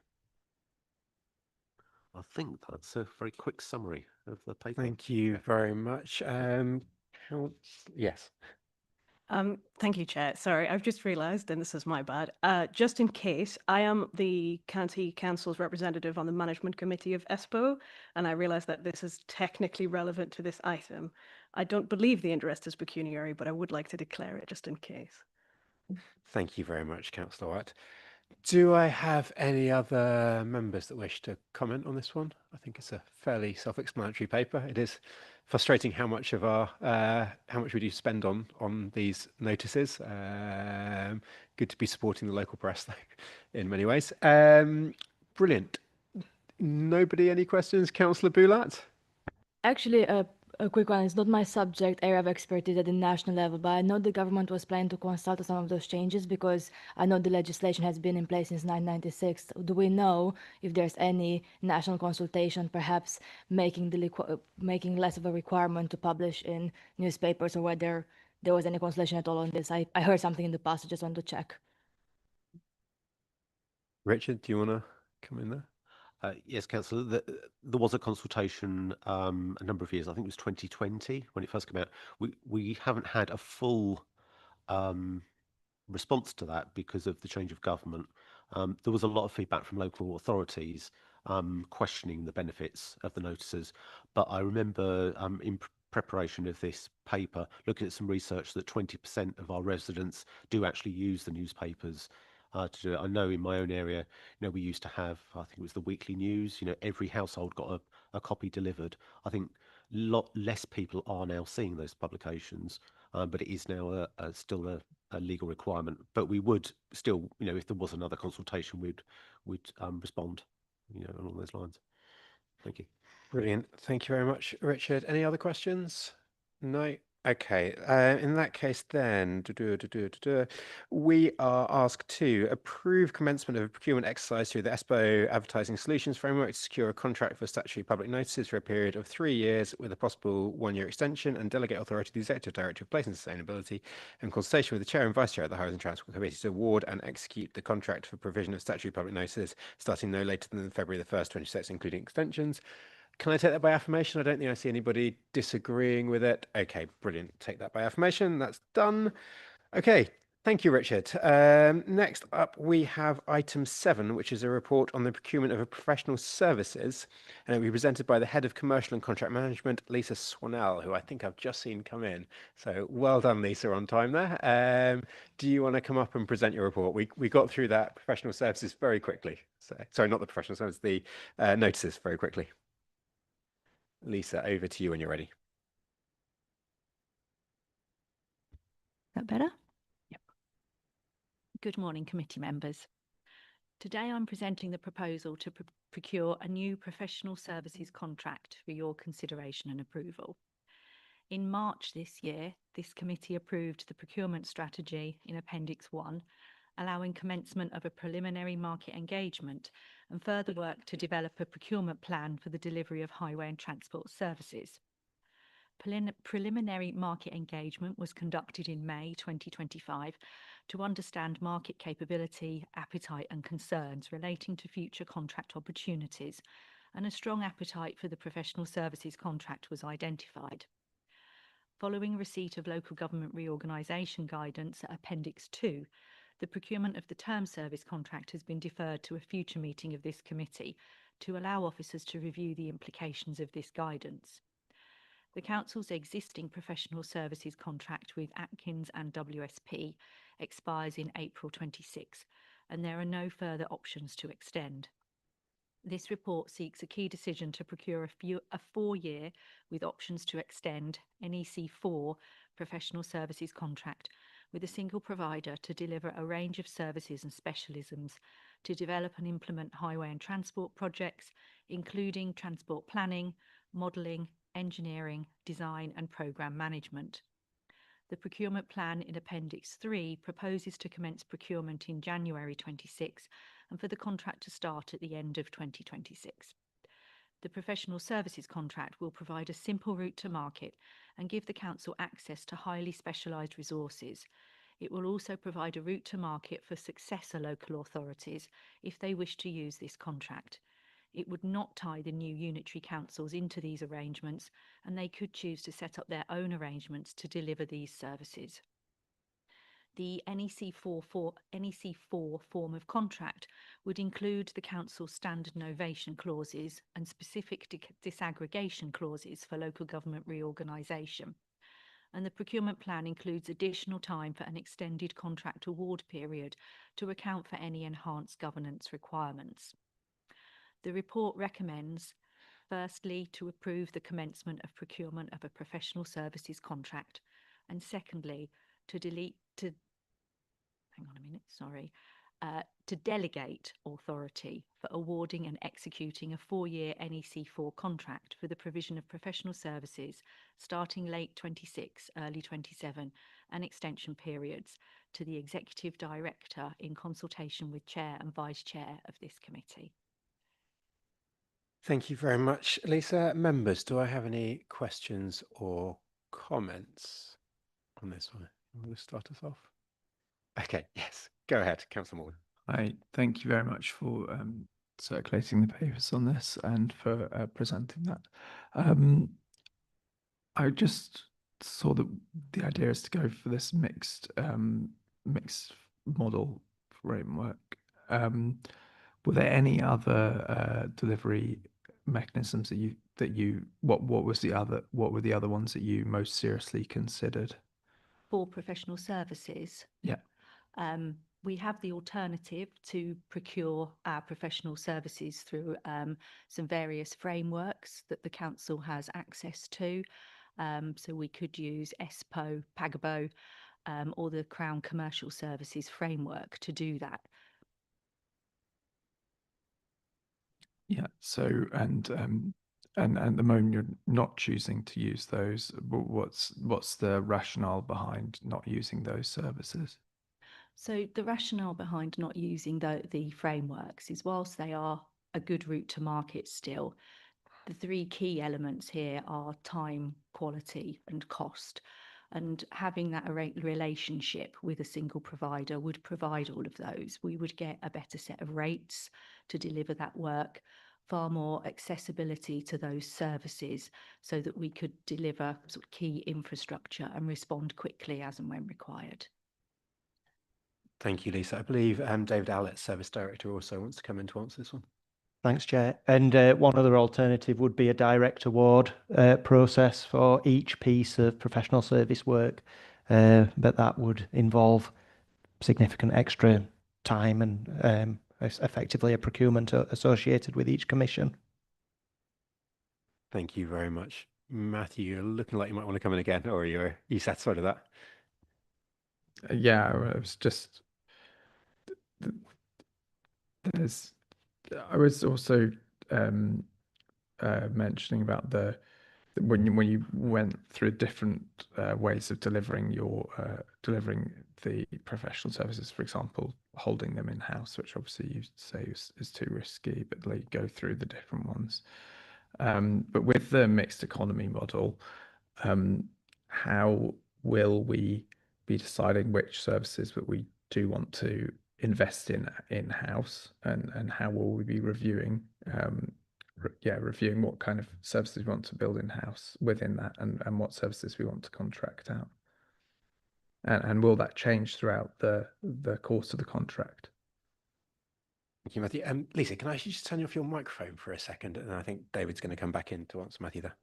Yeah, just highlight the procurement strategy is attached at Appendix 1. This paper focused specifically on just that professional services dimension.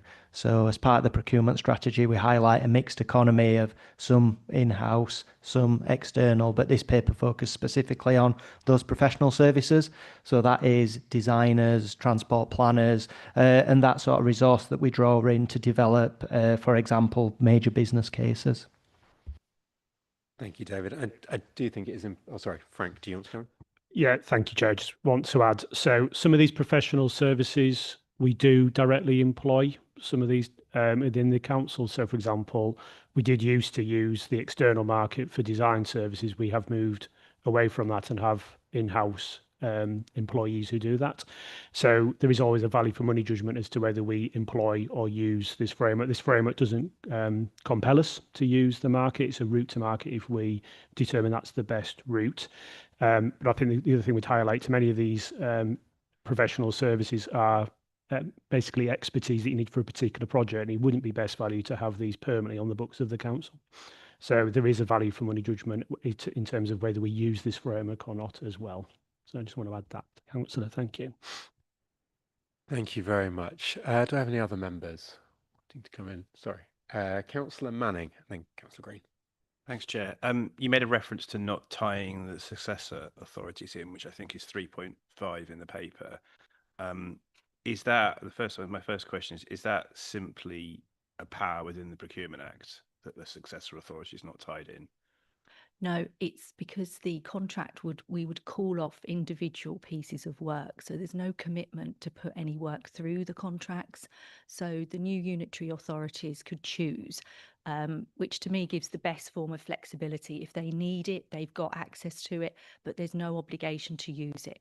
So if they had a piece of work that they wanted to design through that contract, they could, but they don't have to. Sure, I understand that. That makes a lot of sense. I realise this is going to be a probably difficult question to ask, given how seldom local government is reorganised. But has that ever been tested? As in, has there been a case where there's been some form of local government reorganisation under that structure you've just set out, and then under some legal means the people we've got the professional services with have tried to say, well, actually, we were expecting work 2 months after the unitary authority or whatever it was formed. Do we know of a case where that's been tested? Sorry, we've been open and transparent with the market as part of our preliminary market engagement. They're all very aware of local government reorganisation, so that should come as no surprise to them. And it's no different to any other contract that we'll need to novate that the council has currently, whether that's for highways, waste, or any of those contracts. The important thing is making sure that we include in that flexibility in the contract, the flexibility to novate that contract. And we're doing a lot of work with our colleagues in procurement to make sure that's covered, and we have got specialist lawyers as well who will be making sure those are included in the contract. Lisa, that's a really good answer. Thank you. Are you able just to talk very briefly about how this differs from the likes of, say, the term service contract, where we are tied in to use that, and that would have a very different effect on a future council compared to this one, which I believe is more optional as to whether we use it? So this one, we'll procure works as and when we require. And I suppose, strictly speaking, the term service contract doesn't give you, there's still no obligation to put any work through it, but we have a statutory service as a highway authority to provide those highway functions. So we would need a contract of some form. Equally, the values of that contract are so significant that in light of the guidance, we're reviewing our proposals for the TSC. Okay, so just to clarify that one, on the term service contract, there is actually no requirement to put the work through there, and a future term service contract, That's why we choose to use other frameworks from time to time and things as well. Even things like general maintenance, pothole repairs, that sort of thing. Yeah, but we have to have a contractor that we can provide, and that's the best way of doing that. But there's no obligation to give any work. Okay, thank you very much. Councillor Green. Yes, I just heard ESPO mentioned as a possible alternative provider. So Robin, I sit on the management board of ESPO, so I'll just declare a potential conflict of interest. Thank you very much, Councillor Green. Do I have anybody else? Councillor White? I'm aware that we are only discussing the professional services contract today, but as others have already mentioned, the term services contract. I'm aware that that one is due to expire in June 2027, which puts it at an awkward point with respect to local government reorganisation. But it's still, in my opinion at least, quite important that something is done about it. I'm aware that it's very complicated. Can you please, or any other officers, please give some insight as to what is the main thing that is taking so long to figure out the complexity of the term services contract procurement? And can we guarantee that it will come to the next Highways Committee, please? It is certainly a key decision for the committee in December, the 2nd of December. So we've deferred that paper until then. Thank you very much, Councillor Goldsack.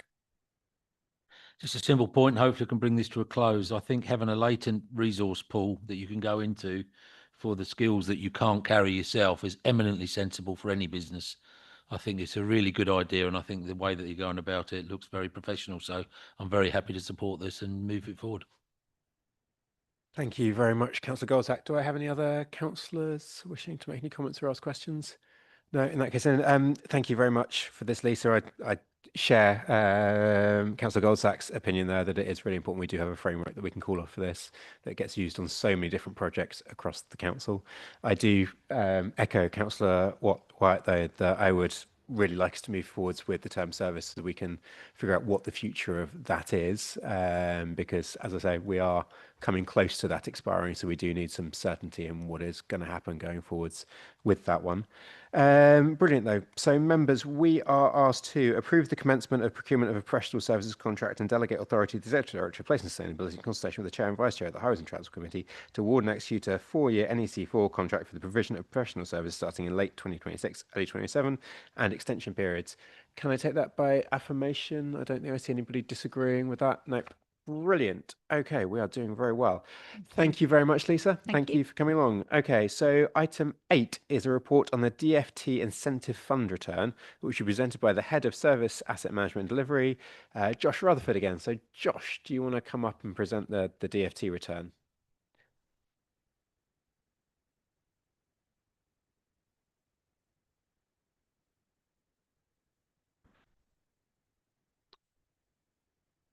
Thank you.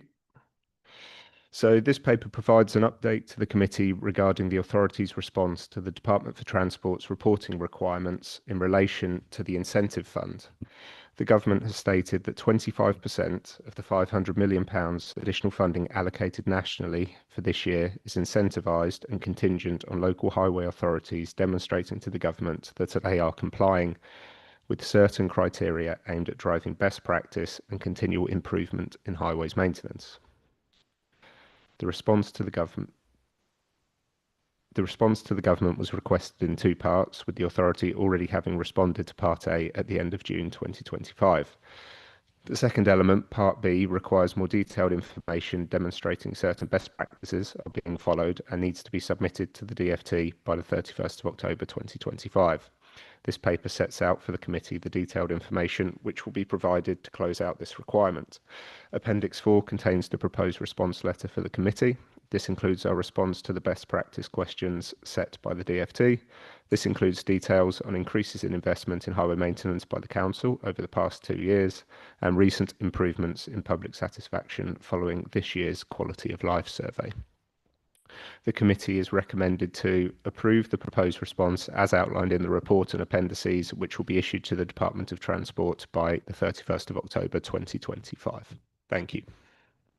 Brilliant. Thank you very much, Josh. Members, do I have any questions or comments on this one? Councillor Gardner. Thank you very much, Chair. Thank you, Josh, for the report. One question. When we sent the report back to government, could they come back to us and say we haven't met requirements and therefore not give us such a large, the next stage of the grant? So that is a risk, but we are confident that we have met the requirements both for Part A and Part B, which will be sent by the end of October. You hit on a key point here, though, Councillor Gardner, and it's one of those frustrations that I have, and anyone with the ear of government, please do say something to them, in the fact that we have essentially been given a pot of money, told to spend it that year, and then by the end of the year, we'll be told whether we'll actually be given all the money or not once we've already spent it, which is incredibly frustrating when we need to plan and deliver works to have no certainty over how much money you'll have to deliver said works. But yes, I'm confident in the work that our officers have been doing, that hopefully government will agree that we have been doing the right thing and we'll get the money. But very frustrating. Councillor Manning. Well, you just stole my thunder there, Chair. Go ahead, Eddie. I was just going to say this is an example of how Labour does not understand what devolution is. I mean, we need to trust our local councils, we need to give money to them. I mean, I know Councillor Boutlat's probably is a very independent-minded Labour council, and we're probably fighting our corner issues in government. But frankly, it's just a ridiculous situation, a ridiculous amount of bureaucracy. What I'd like to know from an officer level is, do you have any rough guesstimate of how much time you've spent producing a response to the government on this in terms of officer time? So I think a lot of the information is information that we hold anyway. So not a huge amount of additional time. Also, so some of this is also just good to know from the perspective of being a data-led kind of asset management team too.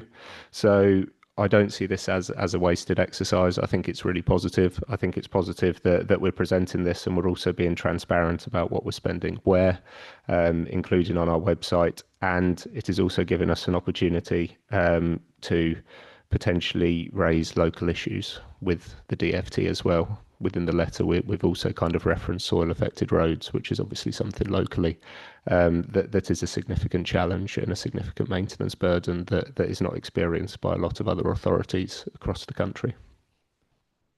Can I just ask a quick follow-up? So on that basis, presumably is this stuff, if we're saying this is stuff we can pull together pretty quickly, are there like dashboards we've got that are available internally that this information was essentially pulled from? So we do have dashboards for some of it around kind of condition data, for example. There are others that are being developed as well. You're aware of the asset management system that will make things a lot more visible and a lot more referenceable for members and officers going forward. Thank you very much, Josh and Councillor Money. I mean, one thing you do hit on there, though, which I find deeply frustrating, added to this as well, is that the government hasn't defined some of the things. So what exactly is a pothole? What does the council count as a pothole? So when we were asked to report on our pothole numbers, we're not necessarily all comparing apples with apples against other local authorities, which is, again, something that's frustrating.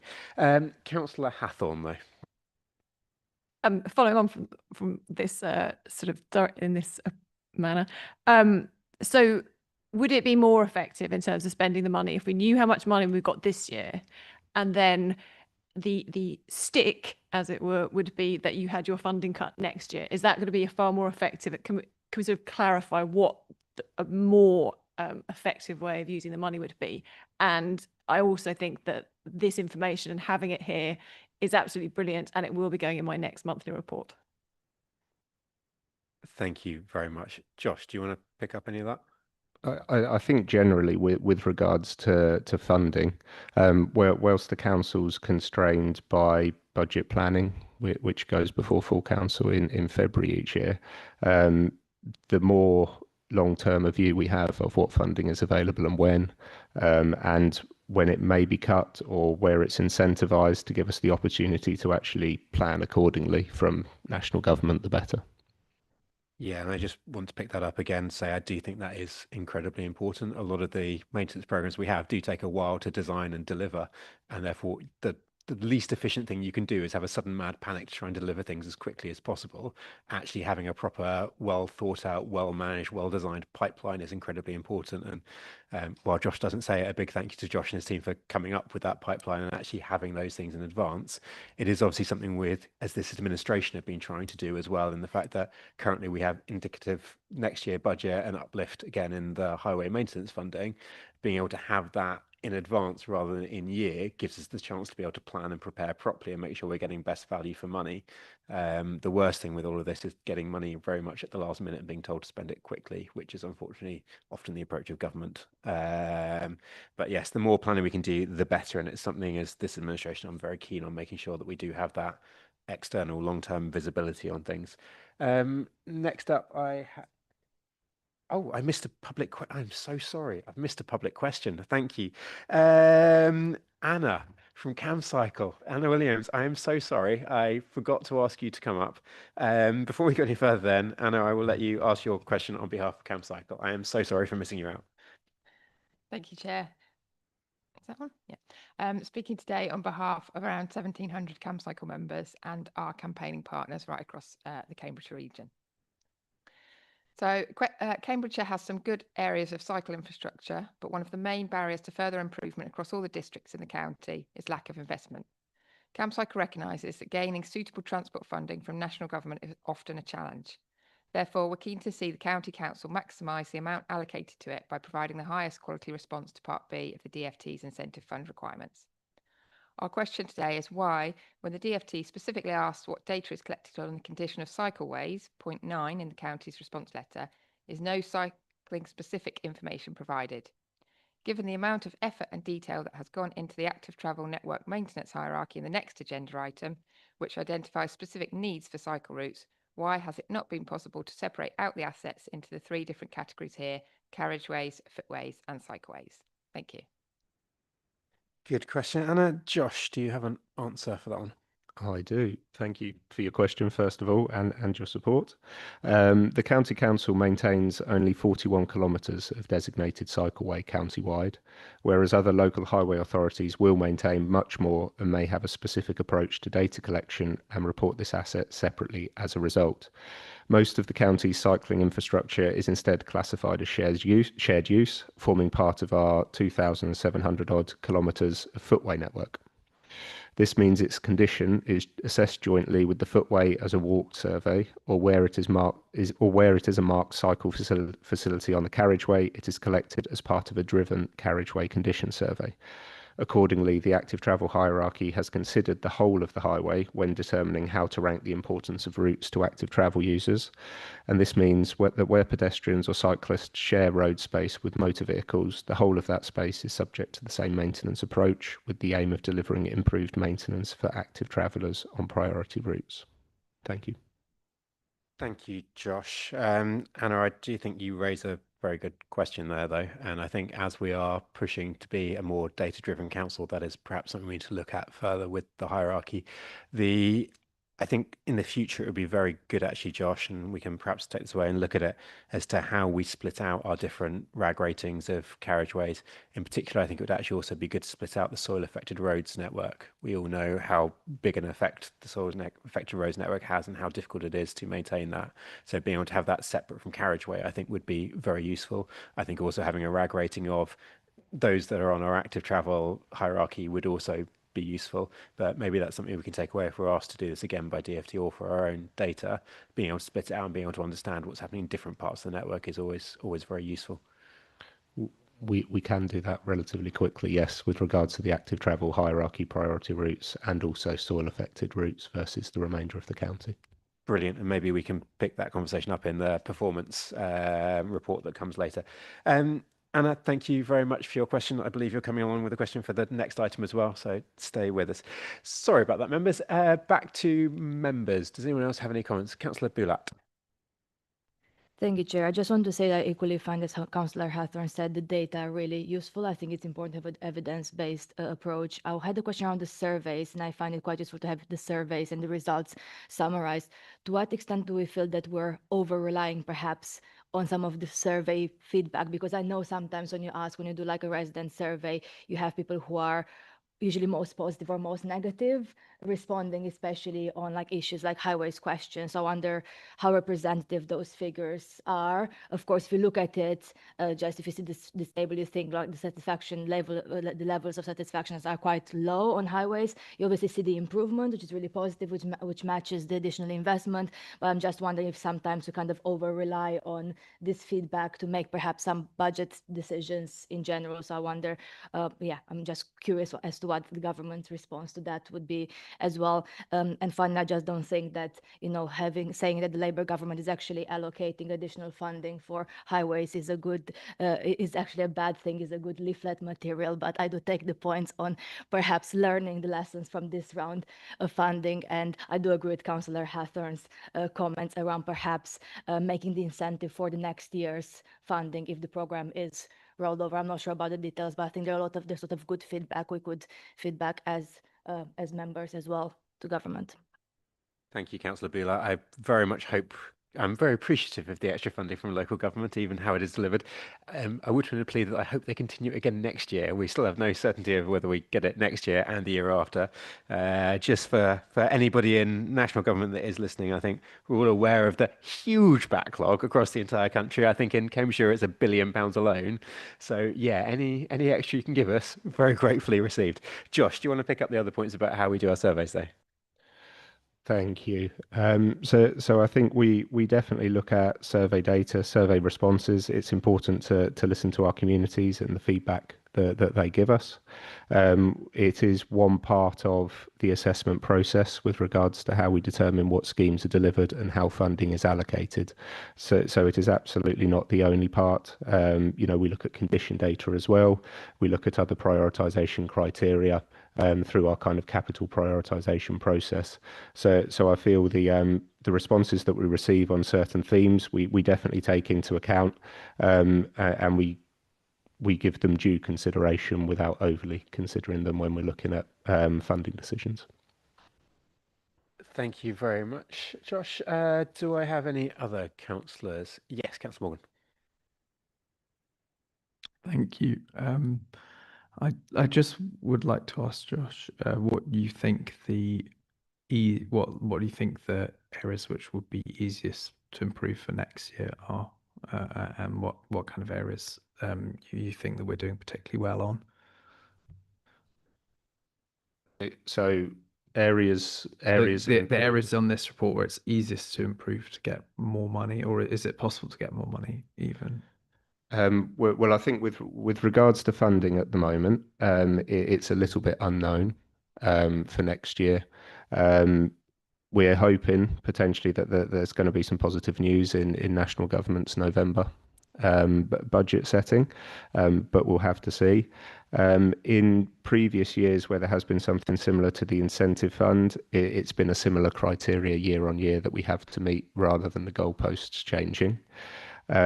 With regards to where we can improve, I think we're definitely on the journey with regards to how we we communicate our works, we plan our works with regards to our residents and communities to make sure that they know where we're working in good time, so that they can plan accordingly, and we reduce disruption as little as reduce disruption to as little as possible.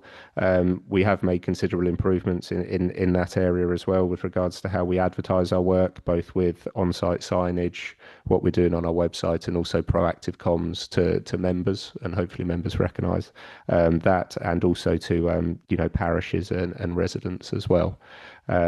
But it is definitely still an upward journey, so to speak, and there's definitely still targets that we've set around kind of public engagement, getting value for money, and also improving kind of how much data we collect and how we use that as well. Thank you very much. Do I have anybody else? No. Okay, and excellent. Before I go to the recommendations though, Josh, I do just want to say a massive thank you to you and Barry and the team for this one.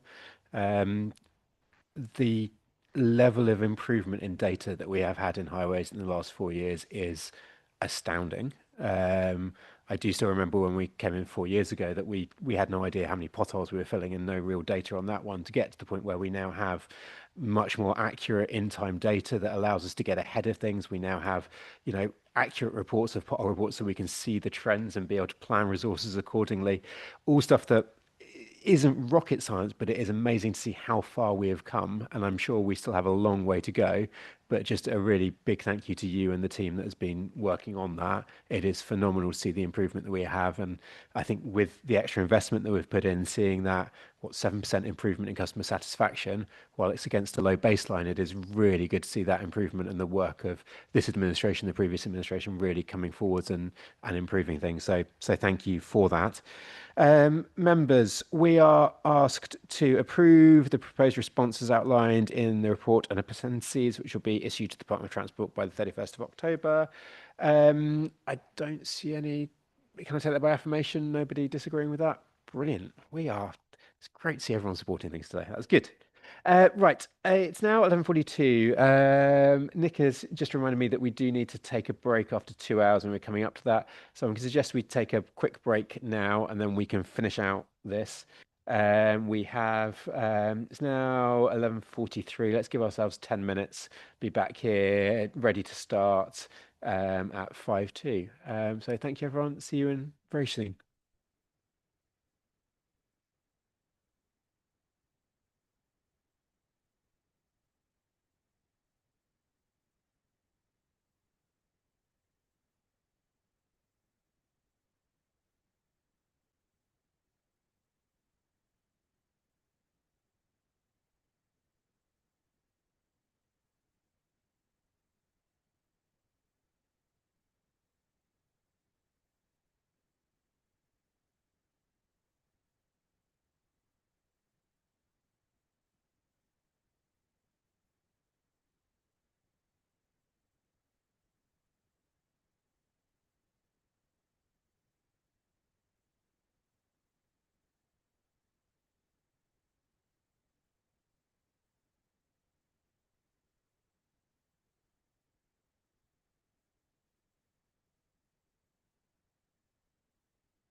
Members, should we start again if everyone can take their seats?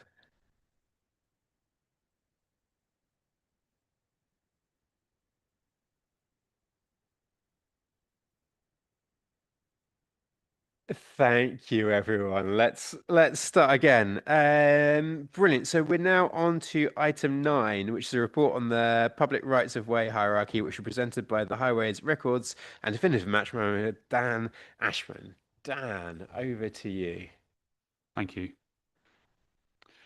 This paper outlines the steps being taken to bring forward the Council's active travel hierarchy. The active travel hierarchy is a system of ranking the highways in the county according to their importance to non-motorised traffic. This means that we can make informed decisions about prioritising our maintenance activities on those routes that are most valuable for active travel purposes. By ensuring key parts of our highway network are maintained to better suit active travel, we are contributing to the Council's ambitions to make transport across Cambridgeshire safer and more environmentally sustainable, to support healthier lives and to achieve carbon reductions. The active travel hierarchy is made up of 3 constituent parts to represent the importance of different routes for different types of use. There is a walking and wheeling hierarchy, which prioritises routes on the basis of their importance to pedestrians and users of mobility aids, a cycling hierarchy, and a public rights of way hierarchy. The walking and wheeling and cycling hierarchies were approved by the committee in March. This paper seeks the approval of the final public rights of way hierarchy. The intention behind developing the public rights of way hierarchy separately was so that rural routes, which are well used for leisure purposes or for connecting less densely populated communities, were not overlooked by the statistical measures used to develop the walking and wheeling and cycling hierarchies. The rights of way hierarchy has been developed in 3 stages, which are outlined in paragraphs 3.4 to 3.7 of the paper. One key element involved was an engagement exercise with local stakeholders across the county, including parish councils and right-of-way user groups. Our development of the hierarchy also took into account the feedback we received from the public consultation on active travel hierarchy, which was undertaken in the summer of 2024. Officer review has also taken place to help ensure that public rights of way which are used as key active travel routes are given appropriate prioritisation. We've also reviewed routes within school catchments to uplift rankings in the hierarchy where a right of way provides direct off-road routes between schools and residential areas. The final rankings of the hierarchy will be integrated into the capital maintenance prioritisation scoring system for public rights of way. This means that the importance of specific routes will be a factor in determining which capital investments are prioritised on the network. The paper outlines at paragraph 3.11 that public rights of way which are ranked in the top category of the hierarchy will receive an annual officer inspection from April 2026. This amounts to approximately 160 kilometres of inspection per year. This new approach will enable officers to identify and resolve maintenance concerns in a proactive manner, a significant change from our current arrangements where public rights of way are only inspected on a reactive basis. All rights of way currently receive a twice-yearly surface cut of vegetation, but going forward, we will use the hierarchy to help prioritise any additional vegetation clearance that may be required on the rights of way network. The paper also introduces enhanced maintenance measures for the walking and wheeling hierarchy and the cycling hierarchy. Unlike public rights of way, this network focuses primarily on roads, footways and cycleways. From January 2026, all routes ranked in the top category of these hierarchies will receive a monthly safety inspection, and all those ranked second will receive a 3-monthly inspection. In total, this equates to an additional 285 kilometres of our network, which will be on an upgraded inspection regime. This will deliver improvements to the user experience on our most heavily used active travel routes by enabling highway defects which meet our intervention levels to be identified and repaired more quickly. Of course, the Council's legal duty to maintain a safe highway network remains paramount, and there is no intention that lower priority routes should receive lesser treatment as a result. It is intended to deliver these changes to our maintenance standards using existing staff resource, with the rollout of new highways asset management system and the new highways maintenance restructure, enabling effective distribution of resources to accommodate these changes. Thank you very much, Dan, and thank you for the amount of work that has gone into this one. Now, I have remembered this time we have 2 public questions on this item before we go any further. So first, we have Linda Worth on behalf of the British Horse Society, who I believe is joining us online. Linda, are you there? Can you hear us? Yes, I can hear you. Can you hear me? Yes, we can. Brilliant, Linda. Good to see you again. You know the drill. You have 3 minutes, so I don't know whether you can see the clock or not, No. but You'll have to shout and tell me when I need to stop. okay, I'll try and be gentle. Over to you, though. Your 3 minutes start now.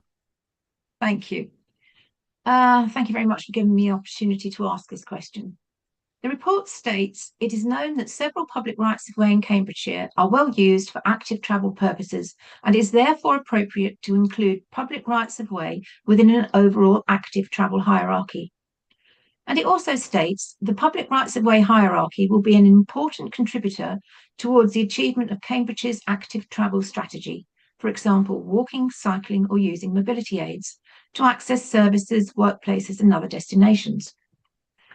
Utility is not the purpose of the rights of way network. It is the historic leisure network for soft surface users, walkers, dog walkers, runners, equestrians, paths created by the people for the people over hundreds and hundreds of years. Well used, precious green corridors and part of our heritage. Yet rural bridleways and byways which lead to school, inevitable since they link communities, are to be prioritised for urban sealed surfaces for active travel, no matter their importance to other users, the environment, future generations. This rights of way maintenance report does not consider, let alone prioritise, the needs of soft surface users.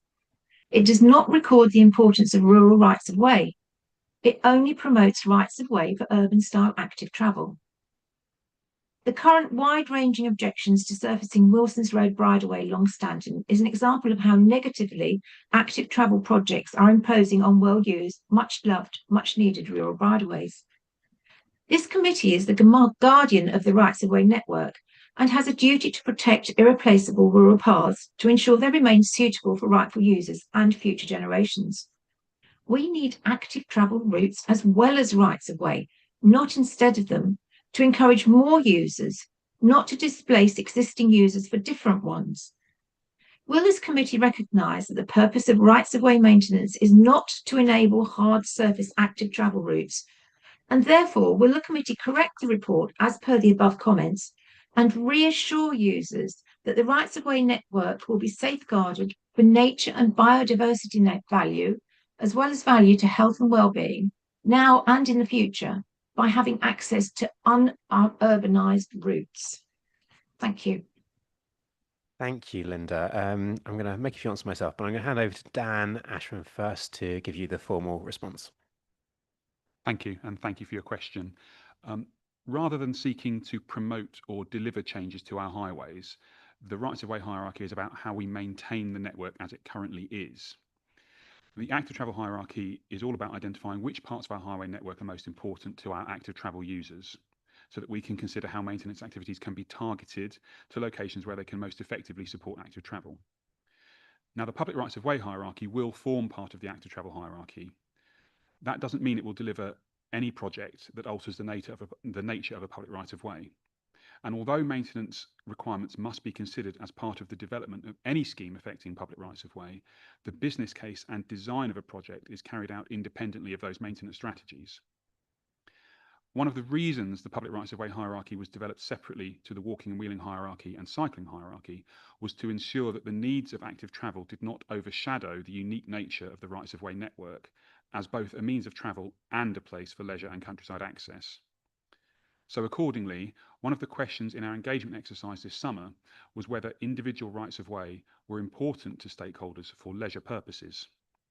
These inputs have helped us to ensure that those public rights of way highlighted as important leisure routes are recorded and recognised. The public rights of way hierarchy is an important factor in implementing an active travel strategy because, by appropriately maintaining our most highly valued rights of way, we can encourage all types of non-motorised users onto our network. Thank you, Dan. You've stolen some of my thunder there that I was going to say. But Linda, thank you so much for your question and for the email that you sent as well. Your very long and informative email. I think that Dan is right there. That I don't think the intention of this is to make any changes to those rights of way. It is about maintenance of them. and making sure that they are maintained to a high standard. I mean, it's interesting, actually, the point that you made about the point of rights of way is interesting. You are right. A lot of them are medieval. You know, they've gone back hundreds of years, and the purposes of them have changed over the years from being a way that people got to work to being something that's really important for leisure to they will continue to morph on that one. But this is about maintaining them and making sure that they are held to a standard where they are suitable for all users to be able to use them. And I actually hope that this will help you. Your email, you commented about some parts of the Mere Way, the Bridleway part of it being overgrown. I hope this will help actually prioritise maintenance for that to make sure that they are suitable for equestrian use as well as for active travel use, and make sure they are maintained, those that are important are maintained to a high enough standard for all users. So thank you very much. It's never been delivered. It's not been maintained. It's never yet been delivered. Okay. 2 years on. Thank you very much for your question, anyway. though. I really do take the point, and thank you for coming along.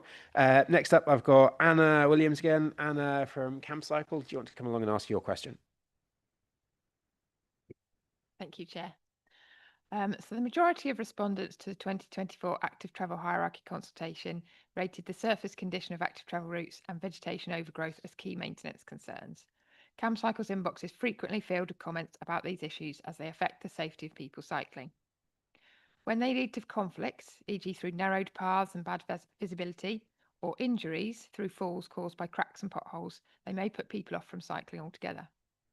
Therefore, we welcome a move from a reactive approach to public rights of way maintenance to a more proactive one, where monthly and quarterly inspections on the highest ranked routes will enable defects to be identified and fixed more quickly. This will improve the safety of people walking, wheeling and cycling right across the county and help to maintain a high quality network which enables people to travel to more of their destinations actively, including rural schools. We would therefore ask that councillors do adopt the completed maintenance hierarchy today so that changes can start to be implemented from the beginning of next year. Thank you. Thank you very much. Dan, do you want to respond to? Yes, thank you for CamCycle's representation. It's noted by officers and by the committee. We're grateful for CamCycle's support on the introduction of the public rights of way hierarchy. Officers will seek to continuously enhance the active travel hierarchy, and of course we welcome future input from CamCycle. Thank you very much. And thank you, Anna. Thank you for making the journey today to come and ask your question. Members, do I have any comments or debate on this item? Yes. There you go. Is that yes for me? Councillor Goldsack, yes. Thank you. Thank you, Chairman. I think two excellent questions from two members of the public highlighted just how difficult I see this area as being. You've got a cycle group who I'm assuming, I'm not an avid cyclist myself, but I'm assuming would prefer hard standing areas for the asphalt based for cycling on, whereas you've obviously got the equestrian world, and I read that question last night when it came in, who definitely would prefer not to have asphalt for foothoos and other users. So I really get the issue. I think it's a very, very complex area, public rights of way, but I do think there is a beauty and a strength in the fact that it is ingrained in history. And some of these pathways and some of these things, you know, there are people out there who deliberately walk these once a year just to make sure that they've been walked on, so that they are known to be walked on. And, you know, the level of feeling for these is good. So, I've got no other comment to make other than recognising the difficulty of this. The report in general looks sound to me, but I think it may be well worthwhile having a real think about, I think it was Linda from the BRO and her points raised, because they struck with me. And as you could probably tell from my erstwhile figure, I'm not an equestrian either as being a cyclist. So, but I just found that a very fascinating discussion. Thank you. Thank you, Councillor Goldsack. And yes, it was good to hear Linda's points there. I think one thing I would say from my own perspective, though, is important to note that this network isn't about changing any of those. We have an active travel design guide for rural areas, which does attempt to consider the likes of equestrians and that very difficult problem of what is the correct surface in the correct area. This is about maintaining things and making sure that the vegetation is cut back and the right of way is still clear so that people can still, you know, access it and use it. I don't think there's any intention of this to be changing the types of surfacing. It's about maintaining and making sure that the rights of way are fit for purpose and that people can actually have access to those really important routes and use them. Next up there, I've got Councillor Green. Thank you, Chair.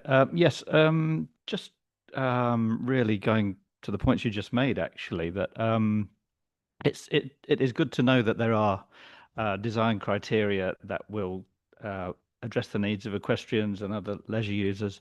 But if you read through the report, this is nowhere really evident in the report that we're looking at today.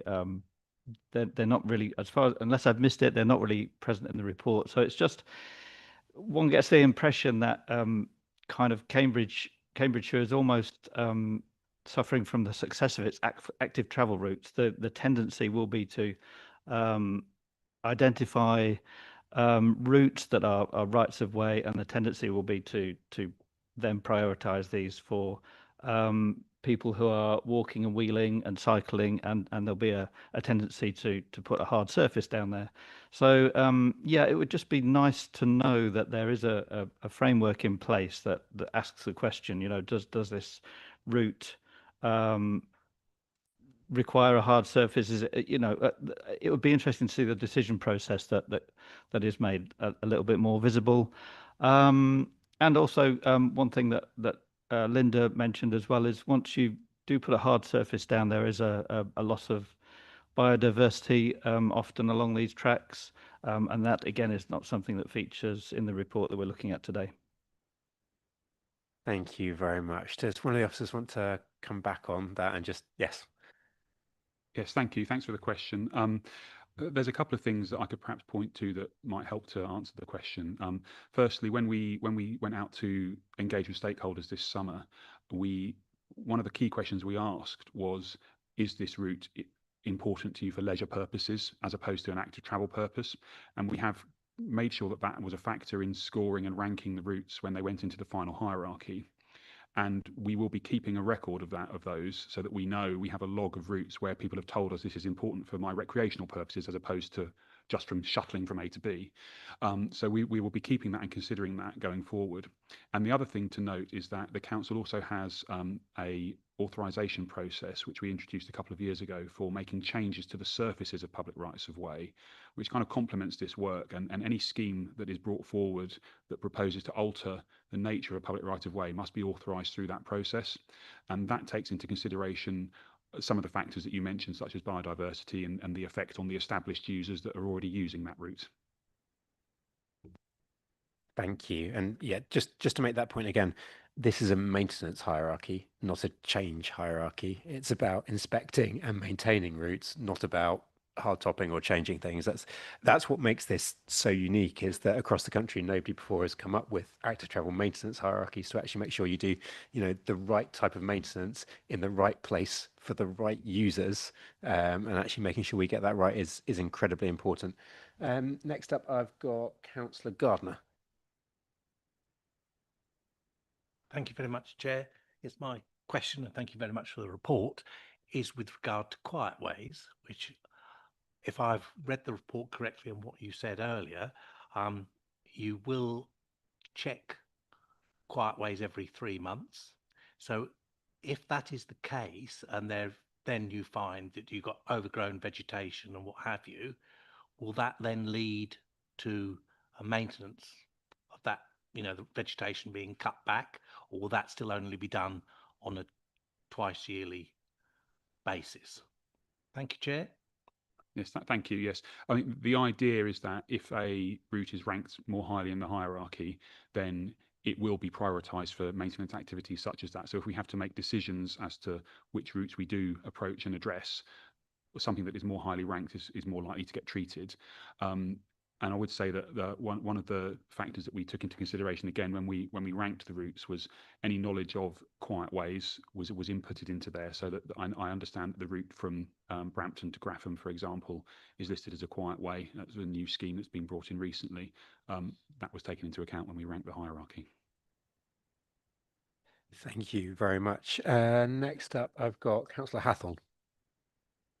Thank you for this. The principle of this is excellent, and I am lucky enough to have in the busway maintenance track, I've got a already very well maintained active travel route, and it is really effective and it is brilliant. So I think, you know, rolling this out across other active travel routes is excellent.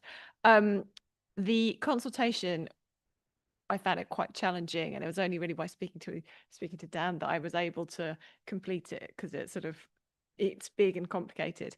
And if this is a hierarchy that's going to be maintained and reviewed, I wonder whether it might be possible next time to sort of do some soft testing with councillors to see if there's any way in which it could just be made a little bit more user friendly, because I can see how I looked at it and then thought gulp and sort of stepped back and then contacted the officer. But if I was someone else, I might have just looked at it, stepped back and not come back again. So I think perhaps there are ways in which you could get more engagement. Councillor Hathorn, and I will take that on myself, just say I think we always need to be on a path of improvement for our surveys, consultations and everything else, and this is included in one of those. I think this council does a lot of consultation, does a lot of good work, but I think there is always ways that we can be looking at how we can make things more user-friendly, more able to be filled in, more appreciable, because there's quite a lot of complex information in all of this as well, which is actually really hard to present and get a good answer to. So something we can take away and look at, though, how we do that. Councillor Edge. Stole my thunder a little bit there as well, because I was going towards the consultation route. I will just take it a little bit further though, because I think taking on the complexity of the consultation, looking at the response rate from the parish councils, it's not great. In some areas, it's less so than others, a bit similar to what I was saying earlier. And I think we really need to look at that, because when you then look at the outcomes, the parishes that have consulted, the rights of way that have been then been looked at have been upgraded at least one position. So therefore, it's a slight concern that all of those parishes that maybe haven't had time to, haven't been able to get their way through that complexity, are now perceived to be in a slightly worse position. Thank you, Councillor Edge. Yes, it is a problem that those councillors that engage with us, parish councils, usually get better outcomes, but we do need to be able to try and help them engage with us to try and raise the chance of better outcomes for all of them. But I think that is a perennial issue that we face. Councillor Manning. I want to ask a question about integration of data, because taking on Councillor Goldsack's point about how complex this all is and how easy it would be to misinterpret this for what it isn't. This Aston Technology cloud that you've got the online map on, that's presumably separate from our procurement system, which isn't Aston Technology, is it?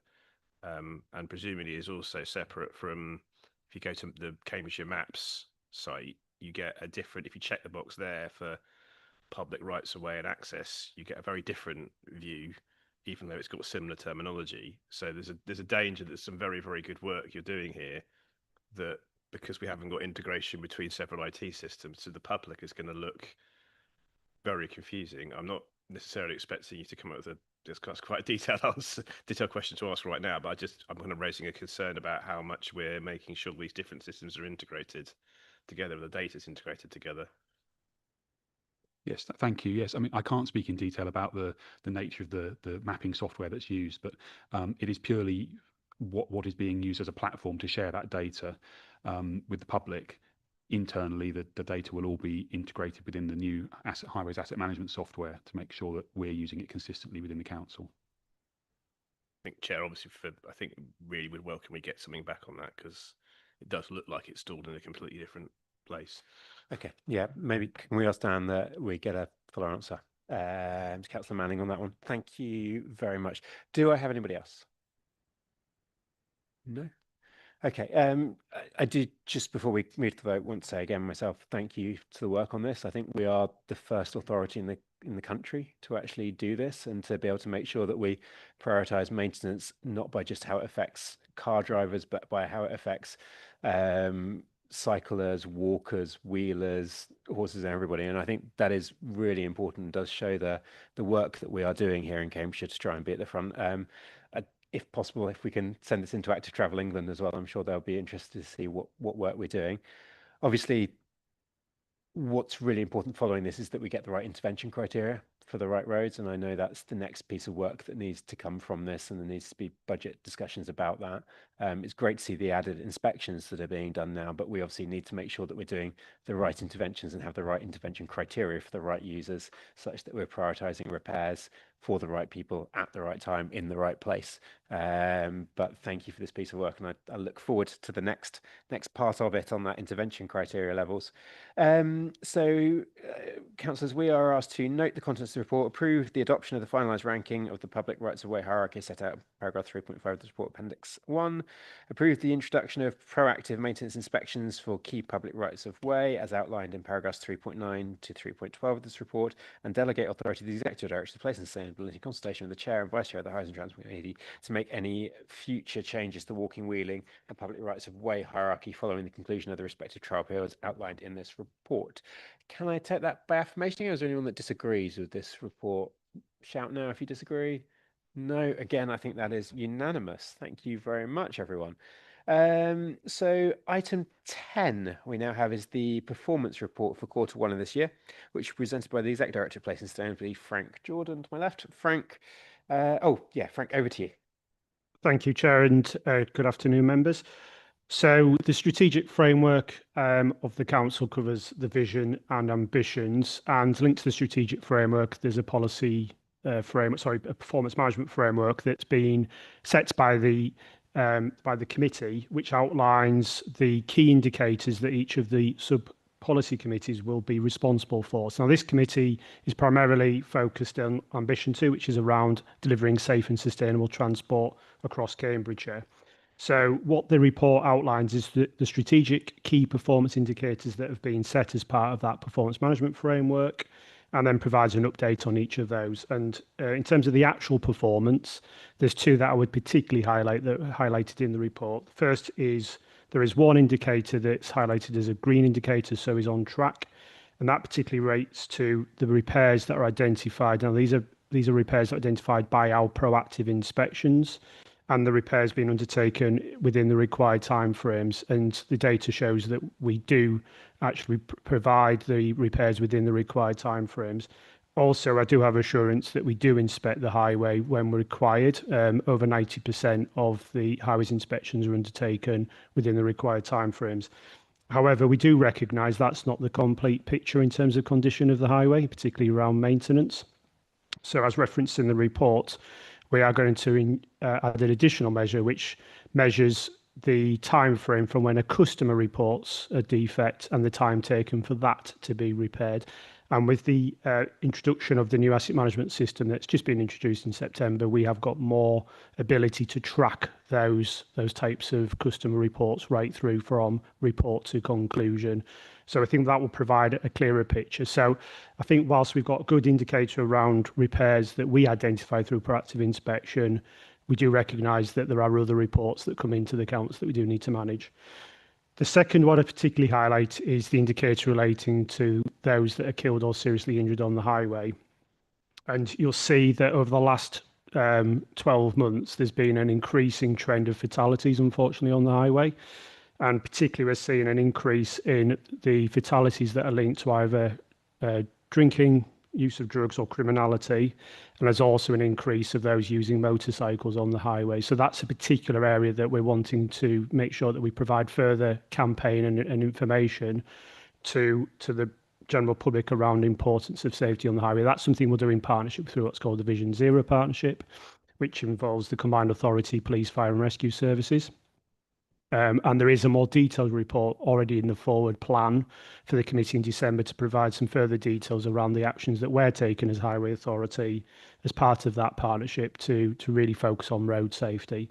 So those are probably the main things I would highlight, but happy to take any questions, and other officers can assist as well if members have any questions around any of the other indicators in the report. So thank you, Chair.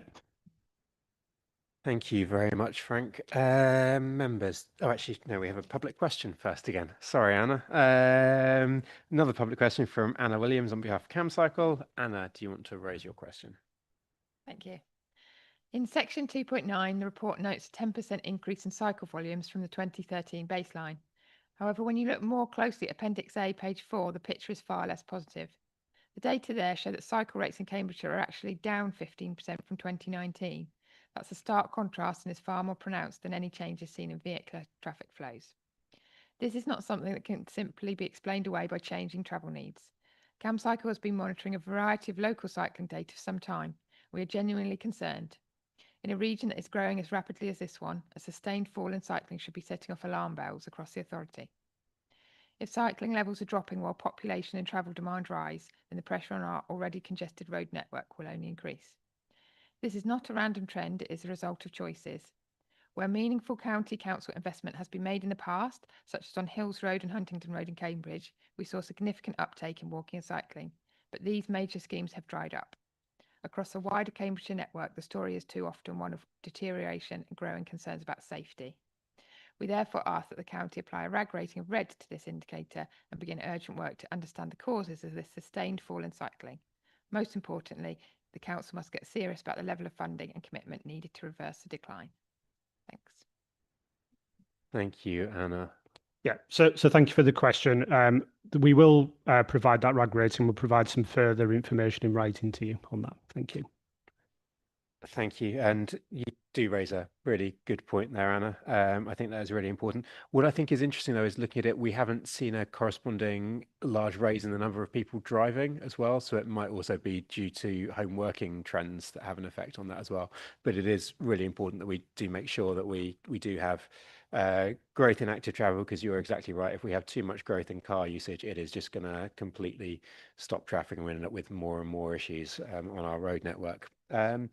Brilliant. Members, do I have any questions or comments? Yes, Councillor Hathorn. Thank you. So indicator 7, the one about the fixing of defect, category 1 and category 2 defects in line with highways operating standards. So I welcome the proposal to have a new indicator. So currently the KPI is tracking the time it takes between the repair being reported and the time it takes for it to be fixed by the contractor. So that is an important part of the story, and it's proposed we get another indicator, which is the time it takes from someone to report the fault to when the fault's reported.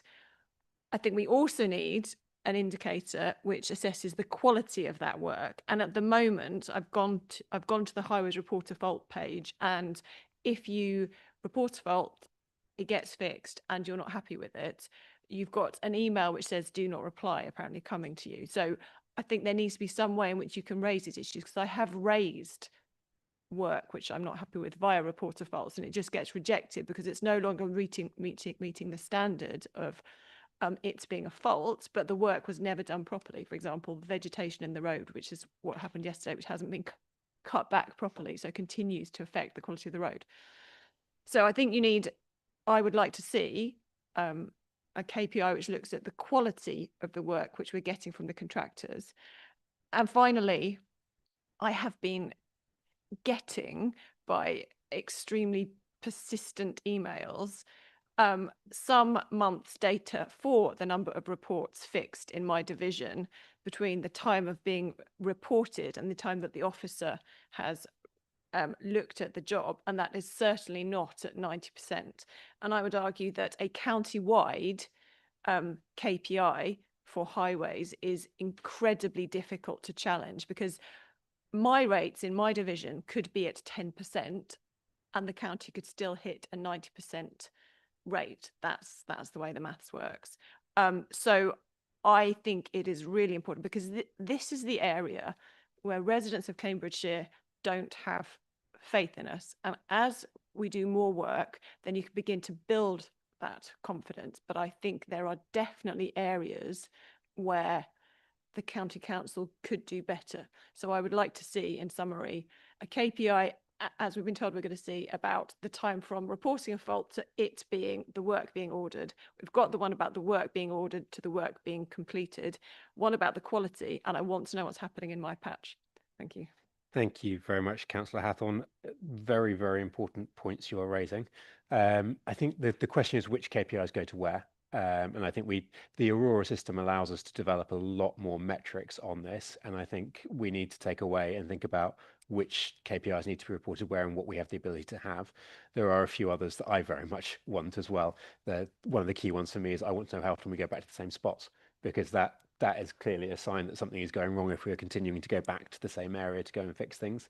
I've also asked for, and I'm hoping we'll get at some point soon, on the highways reporting tool an option of bad workmanship or a problem with the works that have been committed, because I think it is important that our members of the public are allowed and able to report that a repair hasn't been done to the right standard, and that's actually really vital knowledge for us to have as a as a council as well.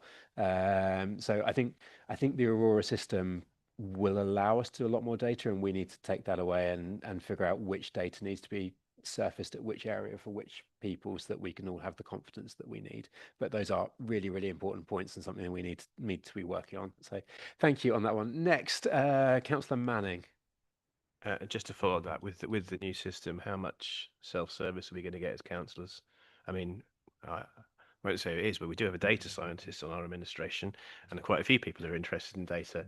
And I appreciate that we probably wouldn't want to open it up to the public, because I imagine if we did that straight away, we would get an influx of queries, which we probably wouldn't deal with. But I certainly think we should be having some level at which us as members can actually dig into the data directly, or at least dig into kind of basic level reports. So, yeah. I also agree. I don't know whether any of our officers want to answer that a little bit though. Yeah, I agree. The new system has the ability to provide us with much more granular data, and member dashboards are something that we're actively developing. Thank you. Yeah, I think from my perspective as well, I think as much as we can open up that data would be really helpful. And while I take your point that we need to be careful with making it external, I think there's also a lot of very smart people in Cambridgeshire that might be able to do some really interesting things with that data that would be able to help us as well. So I think Aurora gives us a lot of new potential and possibilities, and we're only just starting to see the beginning of that, but we do need to explore it. Councillor Morgan. Thank you. To follow on to that, at the recent Aurora briefing, we did have a discussion about how county councillors having access to these reports, and I guess Alex has almost alluded to anyway, but it would be helpful if the parish councils had access to the reports of the areas in their parishes, and that wasn't something that was discussed in the Aurora meeting. I know that has come in separately as a request from some parish councils, so it's something we can look into. Councillor Gardner. Thank you very much, Chair. Thank you, Frank, for the report. Very good. My question is, with regard to active travel routes, I do think this authority needs to look more at active travel routes in rural areas across the whole of the county, which I think at the moment is lacking with regard to people being able to get involved with regard to active travel, especially if you're in rural areas. And we need to do that if we want to get people out of their cars onto cycles or whatever. It's all well and good doing it in the towns, but we're not doing it, as far as I can see, to any great extent in the rural areas, and we need to start to look at it going forward. Thank you, Chair. Thank you very much, Councillor Gardner. Councillor, oh, sorry, did you want to respond to that, Frank? Yeah, so thank you, Councillor Gardner. So the performance report has the growth in cycling, which is based on a number of particular routes, but doesn't particularly give you the picture that you're outlining in terms of cycling across rural areas in particular. I think for future reports, we can augment this with all the activities that we're taking to both improve active travel routes and promote cycling and other forms of active travel as well. So we can add some further information for next committee. Thank you. Yeah, thank you. I'm afraid I was going to come in at the end, but I think you've probably raised this as a very good time to be able to do this. I think, if possible, I think we should take an action to go and look at how we're doing with these data and what data we have. I know, for example, we're currently using the single day traffic counts on a lot of our data on this one, where actually we now have lots of Vivacity sensors that give us essentially live real-time data. And I think we need to be looking at where we can use more of that live real-time data that we have to have far more in-time reports. It's particularly a problem actually for cycling in Cambridge City, because when the university is in town, we see very different levels of cycling usage to when it's out of term time. And so therefore, depending on the day that those traffic counts happen, you can end up with some quite different results. So I think given that we have that network of cameras, we need to be using those far more. I also think we raised this point earlier as well. I think it would be very good for us to look at potentially our RAG rating of road, cycleways and everything else, how we can split those out into a more granular set. So for example, we're splitting out the soil affected roads, I think could be very helpful to us in understanding the nature of the problem. Splitting out the cycleways could also be really useful. I do very much welcome the work that is being done on this, but I think the new system of Aurora, some of the other technology we have, gives us a real opportunity to be rethinking what we can be doing on that one. The other question for me, I'm sorry, I'll do mine now, is about road safety. I think we could really do with some extra indicators that help us identify those issues with road safety. So for example, we have a list of cluster sites for now. It would be great to have some information on the percentage of KSIs we have that are actually in that cluster site list. Currently the report doesn't give us any, we prioritize intervention in cluster site areas, but actually the report doesn't give us any idea of how much of the KSIs that actually represents, and therefore whether that is the right thing to be doing. The same thing with our work on 20 miles an hour and reducing speed limits. It'd be good to be able to identify the KSIs by speed limit, to be seeing whether we're actually having, and our work on speed limits is having an effect on the KSIs, because we are seeing a increase in some areas in the number of people hurt on our roads, decrease in other areas, but we need to be focusing on that with Vision Zero. So I think that's something we need to be looking at. I'll stop for now, but I think there is a real opportunity for us to look at the data we have right now and improve this one. Next on the list, I've got Councillor Wyatt. Thank you, Chair. I'm afraid Councillor Manning has invoked the Pact of Data Science, so I had to come in. I think that a lot of people have talked now about how good our data is getting and how much more we have, which is something that we should commend. I do notice that the way that we measure our KPIs is often just in reference to the current performance and the performance in the previous period. I wonder if now that we're getting a number of years worth of data, we could start having those KPIs look at not just our performance relative to the last year, but a trend over time, because if the risk of only looking at 1 year past is that you don't account for variance, and what we actually want to see is a gradual step change. And so if we could start referring farther back, that would be very helpful. Thank you very much. Very good point there. I think the other one is we have a lot of contextual KPIs where we could actually start putting some RAG ratings on some of those. Next up, Councillor Bulat. Thank you. On the accidents and Vision Zero, like I wonder to what extent in terms of raising awareness and campaigns, we can collaborate, of course, with public health, because what you say, it's really concerning the increase in incidents because of drug abuse, for example, or alcohol use. And I wonder, maybe it's like something we can do within the public health department as well across the county. So I was wondering if there are any plans towards that in terms of collaborating between highways and public health on that one in terms of resident awareness.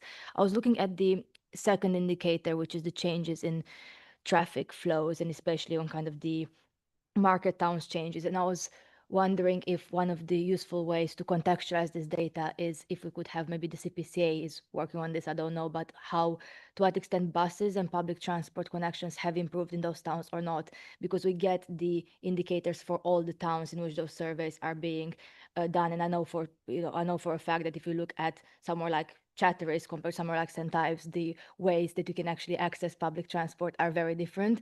So I wonder if, I think it would be useful for us to see, or maybe it's a note for members, but how do the traffic flows actually relate to any improvements, if any, have been done in terms of bus routes and bus connections or on-demand transport, because I think that's very important context. And also I'm not sure if there's any data as well in terms of improving how we contextualize this, but the move that we have seen post-COVID from places like Cambridge City to the market towns, with more people working from home, and actually now more people actually still committing to Cambridge and driving, because it takes you half an hour to drive compared to 2 hours on a bus in some of those places. So it would be interesting to see if they have any data in terms of the move of the population outside of Cambridge City post-COVID and how this impacts traffic in market towns. Thank you very much, Councillor Bulat. Really important points there. Did you want to come back? There's probably a few points that have been raised by 3 members there, so I just want to wrap up a little bit there. So I think the first thing, I think just in terms of, we've got other information to basically enrich the picture. So for example, the reference to road safety, there's other information that we could provide, but also Councillor Bulat, in the paper that we bring in December, we'll cover all the partnership work, and including that of health. And I think that what you raise around public health, raising general awareness around things about drug use and alcohol use and the links to safety around road use is an important point. And also Councillor Beckett will also provide that further information that you've asked for in terms of that deeper analysis of cluster sites and those killed, seriously injured. I think just in terms of general picture around the measures, I think the data analysis that's been raised, the point raised by the Vice Chair, I think that's, again, we can look at that in terms of broader trends. So, for example, on killed, seriously injured, we have got a very, very long trend that we can actually measure, but from the other measures we can do that. And for some of these we've been measuring for such a long time, and saying the contextual, we could get to a point where we can actually start setting some targets as well.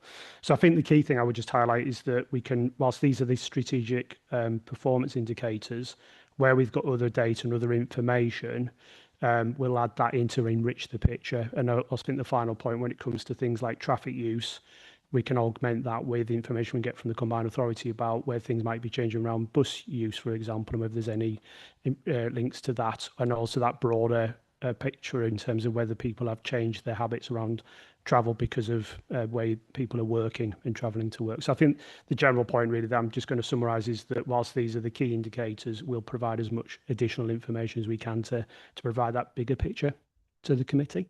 Thank you, Frank. That's really, really useful. I think another look at this would be very helpful. I mean, even things like, as was raised in the public question, currently we only have growth in cycling and growth in cars. Actually knowing mode share and having an indicator on the different mode share and being able to track that, as per Councillor Boulat's point, to bus networks or other interventions that we've made, could really help us build up that picture. But maybe that's something we can take away and maybe have a set of indicators even under the key strategic ones that we then just report to this committee.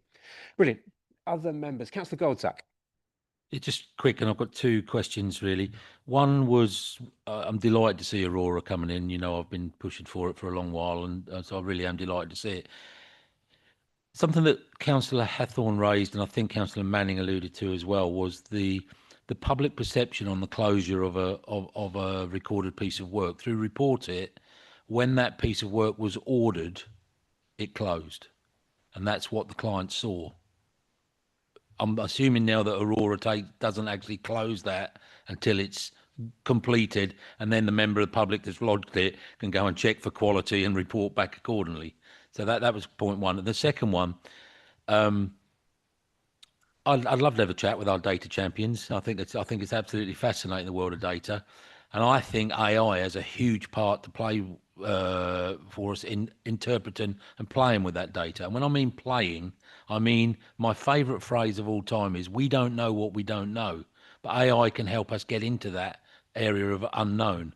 So I think if we could explore the use of AI to tell us. So for instance, parish council dashboards, right? There's a whole data collection exercise required there to what do parish councils want to know, where are you going to get it from, talk to, things like that. Why don't we use AI to say what would parish councils most like to see out of this? The data is already out there. They could come back to that. The reason I raised that question is there's not a highways related report, but there's a report recently where the level of breast cancers identification has been greatly raised by AI because it's interpreted all the old data and it can go further. And I just think that applying that same logic to our levels of data that we're now quite proud that we've got should be able to get more output. Thank you very much, Councillor Goldsack. And just to answer your first point earlier on, the new Aurora system does integrate with our contractor system, which means that you should see that full closeout. And what you'll actually see on the Report It map now is green. So you'll see a yellow when it's under investigation. There's a mark that says it's been ordered, which is now a different colour. Actually, sorry, yellow's been ordered, and then it goes green once it's actually been done. So that will really help people track those reports and as they go through. So that's brilliant. Next up, I've got Councillor Dupre. Thank you. I just wanted to say something about collisions and people killed and seriously injured on our roads, and particularly with regard to what's called in the jargon powered two-wheelers. I hadn't realised at the time that I was made deputy leader of this council that one of the tasks of the Deputy Leader of the Council is to receive, along with the Leader of the Council, a one-page report every time there is a fatality on a Cambridgeshire road. And I know that you as Chair and your Vice Chair are on that circulation list also. It is desperately sad reading. And I receive those emails all too frequently. And one of the things that the data is showing, and that I have noticed with the reports as they have come through, is the increasing number of people who are generally younger people on powered two-wheelers being killed on our roads. I've said previously in this committee that I'm disappointed that there doesn't seem to be the kind of energy going into addressing road safety collectively, not just within this council, at combined authority level and everywhere. I think the energy going into that has kind of dissipated somewhat. We had a very welcome report here and some months ago, but I'm worried that we're not going to hit the target that was set for reduction in KPIs, killed and seriously injured KSIs, on our roads, and that we are seeing this new phenomenon at the moment of the increase in people on motorcycles and similar. Many of those young people being forced onto motorcycles as a mode of transport in rural areas because of the cost of learning to drive, buy, and even worse, insure a car. And also because of the complete diminution of public transport opportunities. They need to travel. That's the way they get to travel. And that worries me enormously, that we are putting young people in, increasingly, it seems to me, in harm's way. I would really welcome a much stronger focus across all levels of local authority on road safety and on reducing the numbers of people killed or seriously injured on our roads. I would make that plea once again. I've made it before, I'll make it again. I do think much more needs to be done and much more energy and focus needs to be put into this. Thank you. Frank, do you want to come in before I say something? I think it's just in terms of energising the partnership. So quite rightly, this is a very, very important matter, and it's probably one of the most important indicators this committee's got responsibility for. But the chairing of the partnership has recently moved to the Police and Crime Commissioner. We have a new Chief Constable who's also highlighted this as being a significant issue of interest and concern for him. So I think there's an opportunity to use that change in chairing and with the new Chief Constable and with us supporting to really re-energise this partnership, because it is something that really is important. So thank you. Thank you for the question. Thank you very much, Frank, and thank you, Lorna, for the question. Just to add to myself on that one, I think from this data, and from as Lorna mentions, we get emails when people are killed on the network, and it is so horrible to read that. They are usually very early stage and very factual, but they very rarely go into the details of what actually happened. And therefore, I struggle, and I know some other councils struggle with drawing conclusions from that is useful, that helps us from a policy direction. So, for example, as Lorna alludes to, we have a rise in the number of power two-wheelers or motorbikes that are getting hurt. It would be really good to be able to get some understanding as to what is behind that. Where are those accidents happening? Is there a pattern that is causing it? Is it on fast roads? Is it on our rural areas? Is it on our urban areas? And also, particularly with the power two-wheelers, it would be really interesting to understand why those people were choosing power two-wheelers. As Lorna mentioned, is that they're being forced onto power two-wheelers out of necessity, or is it a choice? So I think if we could at some point, it'd be really good to get a report on road safety, but from a far more data-centric approach of exactly what is happening. So as policymakers, it can help guide our policy. I think too often we're just told about the number that die and some general concerns around alcohol usage or antisocial behaviour without actually getting into the data that we can then use to inform policy decision making. So I think if we could do that at some point, that would be incredibly useful for us.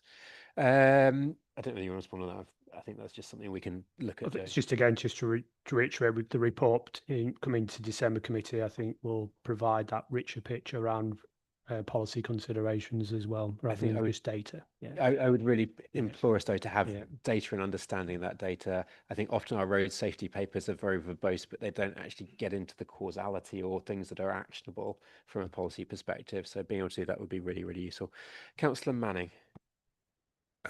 Chair, just support Councillor Goldsack's ambition around technology, but as someone who works in technology and is involved in AI, we've got to be really careful about this stuff and data quality, and also which AI we're talking about. If we're talking about generative AI, the classic thing is that generative AI basically predicts what it wants, what it thinks you want back, so it will give you the answers you want, which aren't necessarily true. Just to give one very brief example, I was for various reasons I was trying to query with the three main public LLMs the ages of various councillors on this council, and it through a whole series of very I kept giving it loads of places to look, and it confidently told me that Councillor Rory Clark was at least 50.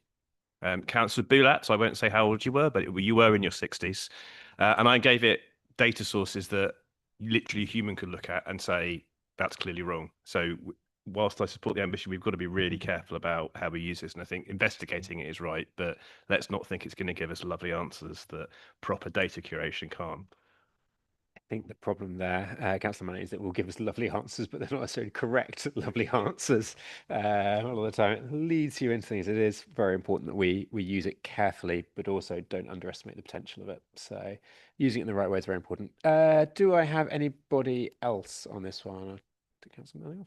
No. In that case then, so we are asked to scrutinise the performance report that is presented in this report. I think we have done that unless anybody disagrees. Okay, brilliant. The last one is the financial monitoring report, item 11, which will be presented by the Director of Place and Sustainability, Frank Jordan again. I would like to remind the committee that a late appendix was published on Monday, the 13th of October, which is available alongside the agenda on the council's website. We also have a printed version in front of us. But Frank, over to you. Again, thank you, Chair. In introducing this paper, I just want to bring members' attention to what the overall council's position in terms of the financial forecast that was reported in June. That was the last time it was reported to Strategy Resources and Performance. And that showed at that stage an overall forecast overspend of just under £15 million. And so since then, there has been management of all finances across all directorates to make a contribution to reducing the overall forecast overspend. So that's just a particular thing to note.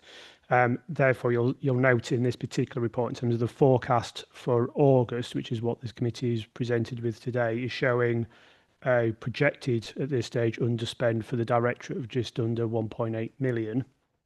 But that just highlights some particular actions that we've taken directly because of the forecast overspend. The key issues for highways and transport, which are covered under 3.1 from a revenue perspective, highlights because of that management of finances to bring a reduction in our overspending is showing at this stage a projected underspend on highways maintenance. That's predominantly through treatment of how certain pieces of work are financed. So particularly, we've got a programme of crack sealing, which we've been funding from revenue for a number of years. We have other lines in the capital programme for capital maintenance. And so to help with our revenue position, we have, as management, made the recommendation that we actually treat that as capital to reduce the revenue spending for this year. So that's something that's been taken as a result of that broader picture outlined. There are other measures that have been taken right across the directorate and across all directorates, including management of vacancies as well, to reduce our spending this year. Other particular pressures, though, so the directorate isn't just having reduction in spending. There are pressures that we're also needing to manage within the directorate. One that's in particular is the costs of energy are higher this year than the budget. We have quite a significant energy budget within the directorate because of street lighting, so that's showing just over £400,000 worth of pressure for this year. We have a number of income budgets as well that the budget assumes that we will meet to be able to achieve a balanced budget, and we are seeing that we're not at this stage forecast to hit those income targets, particularly in relation to highways development management and car parking. However, with car parking, we do have a reserve that's built up through previous year's surpluses that we can use to draw down if that's seen as appropriate, but we can't keep doing that forever. So we do need to closely monitor the general trends and the demand and prices around car parking. And also in the report, what it does also highlight is the fact that we have got some funding that was allocated to the authority when the former A14 was handed over to the County Council for responsibility, which is now the A1307. And at that time, National Highways allocated a quite significant amount of funding. We have been drawing down some of that funding to do with some essential repairs on the A1307, but it can also be used for other associated highways management arrangements. So therefore, within this financial forecast, it's a proposal to draw some of that funding out of that reserve into this year's budget, again, to help the revenue position. When it comes to capital, again, a really important part of this committee's overview, because a significant amount of spending that we spend on highways and transport is actually capital in nature. We're still on target to hit our own target is to hit 90% of the budget in terms of expenditure. We're not at this stage planning to reduce the expenditure from a management perspective, because that could be something we could do to reduce the cost overall for the council. That's not something we've put in place at this stage.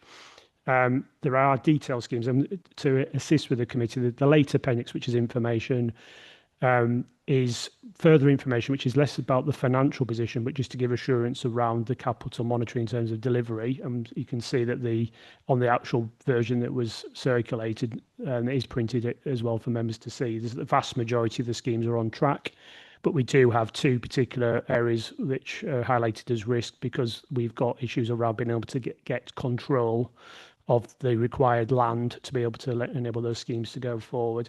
But we do have a high degree of capital monitoring to give assurance that we're on track to deliver the capital programme. So, Chair, those are the key issues I would highlight for the committee, but happy to take questions. And I'm joined by Becky Bartram, who's the Senior Business Support Finance Partner for the Directorate as well, if there's any questions relating to corporate finance as well. Thank you. Brilliant. Thank you, Frank, and thank you for coming along, Becky. Members, any questions or comments? Yes, Councillor Gardner. Thank you very much, Chair. With one very quick question with regard to the £1 million from unring-fenced payment from National Highways. With regard to, I was wondering whether we're going to look at using some of that money to repair the local roads that were damaged on our network during the A14 construction, because I think that would show, if we did that, I think that would show a certain amount of goodwill to our rural residents in those areas. It's just a point I would like to raise. Yep, that's something we're already doing, and we're also looking in terms of future years, because that money is actually there sitting as a reserve. We do need to make full use of it, so we need to outline a full allocation, and the type of thing you outline is a good rationale for its drawdown. Yep, thank you. Thank you. Do I have any other members? Councillor Goldsack. Just a quick one, and on Appendix 1, the form, can you tell me what date we're looking at? I can't see it on there. So it's probably my eyes, so I'm sure it's on there somewhere. But the reason I ask is, if we look at the infrastructure and project delivery total, then we're 31% of the budget spent. But I don't know how far through the year we are as to know whether that's good, bad, or different. So this is what we call period 5. So it's expenditure as the end of August with the forecast at that stage. Yeah. Yes, thank you. And David's pointed out there is a graph over time as well. I think within highways, we're often quite backloaded in things, which is why you see less spending up front. Any other questions from members or comments? No? Okay, so we're asked to review and comment on the report, which I believe we have done. Lord, we've got through an entire meeting, I think, unanimously. That's really brilliant. We're working together. The final item on the committee is the agenda plan. Any comments or questions from members or officers on the agenda plan? No, see nothing. In that case, then the next committee meeting is scheduled for the 2nd of December. Thank you for coming, everyone, for making the journey, and I will see you all on the 2nd of December. Thank you very much.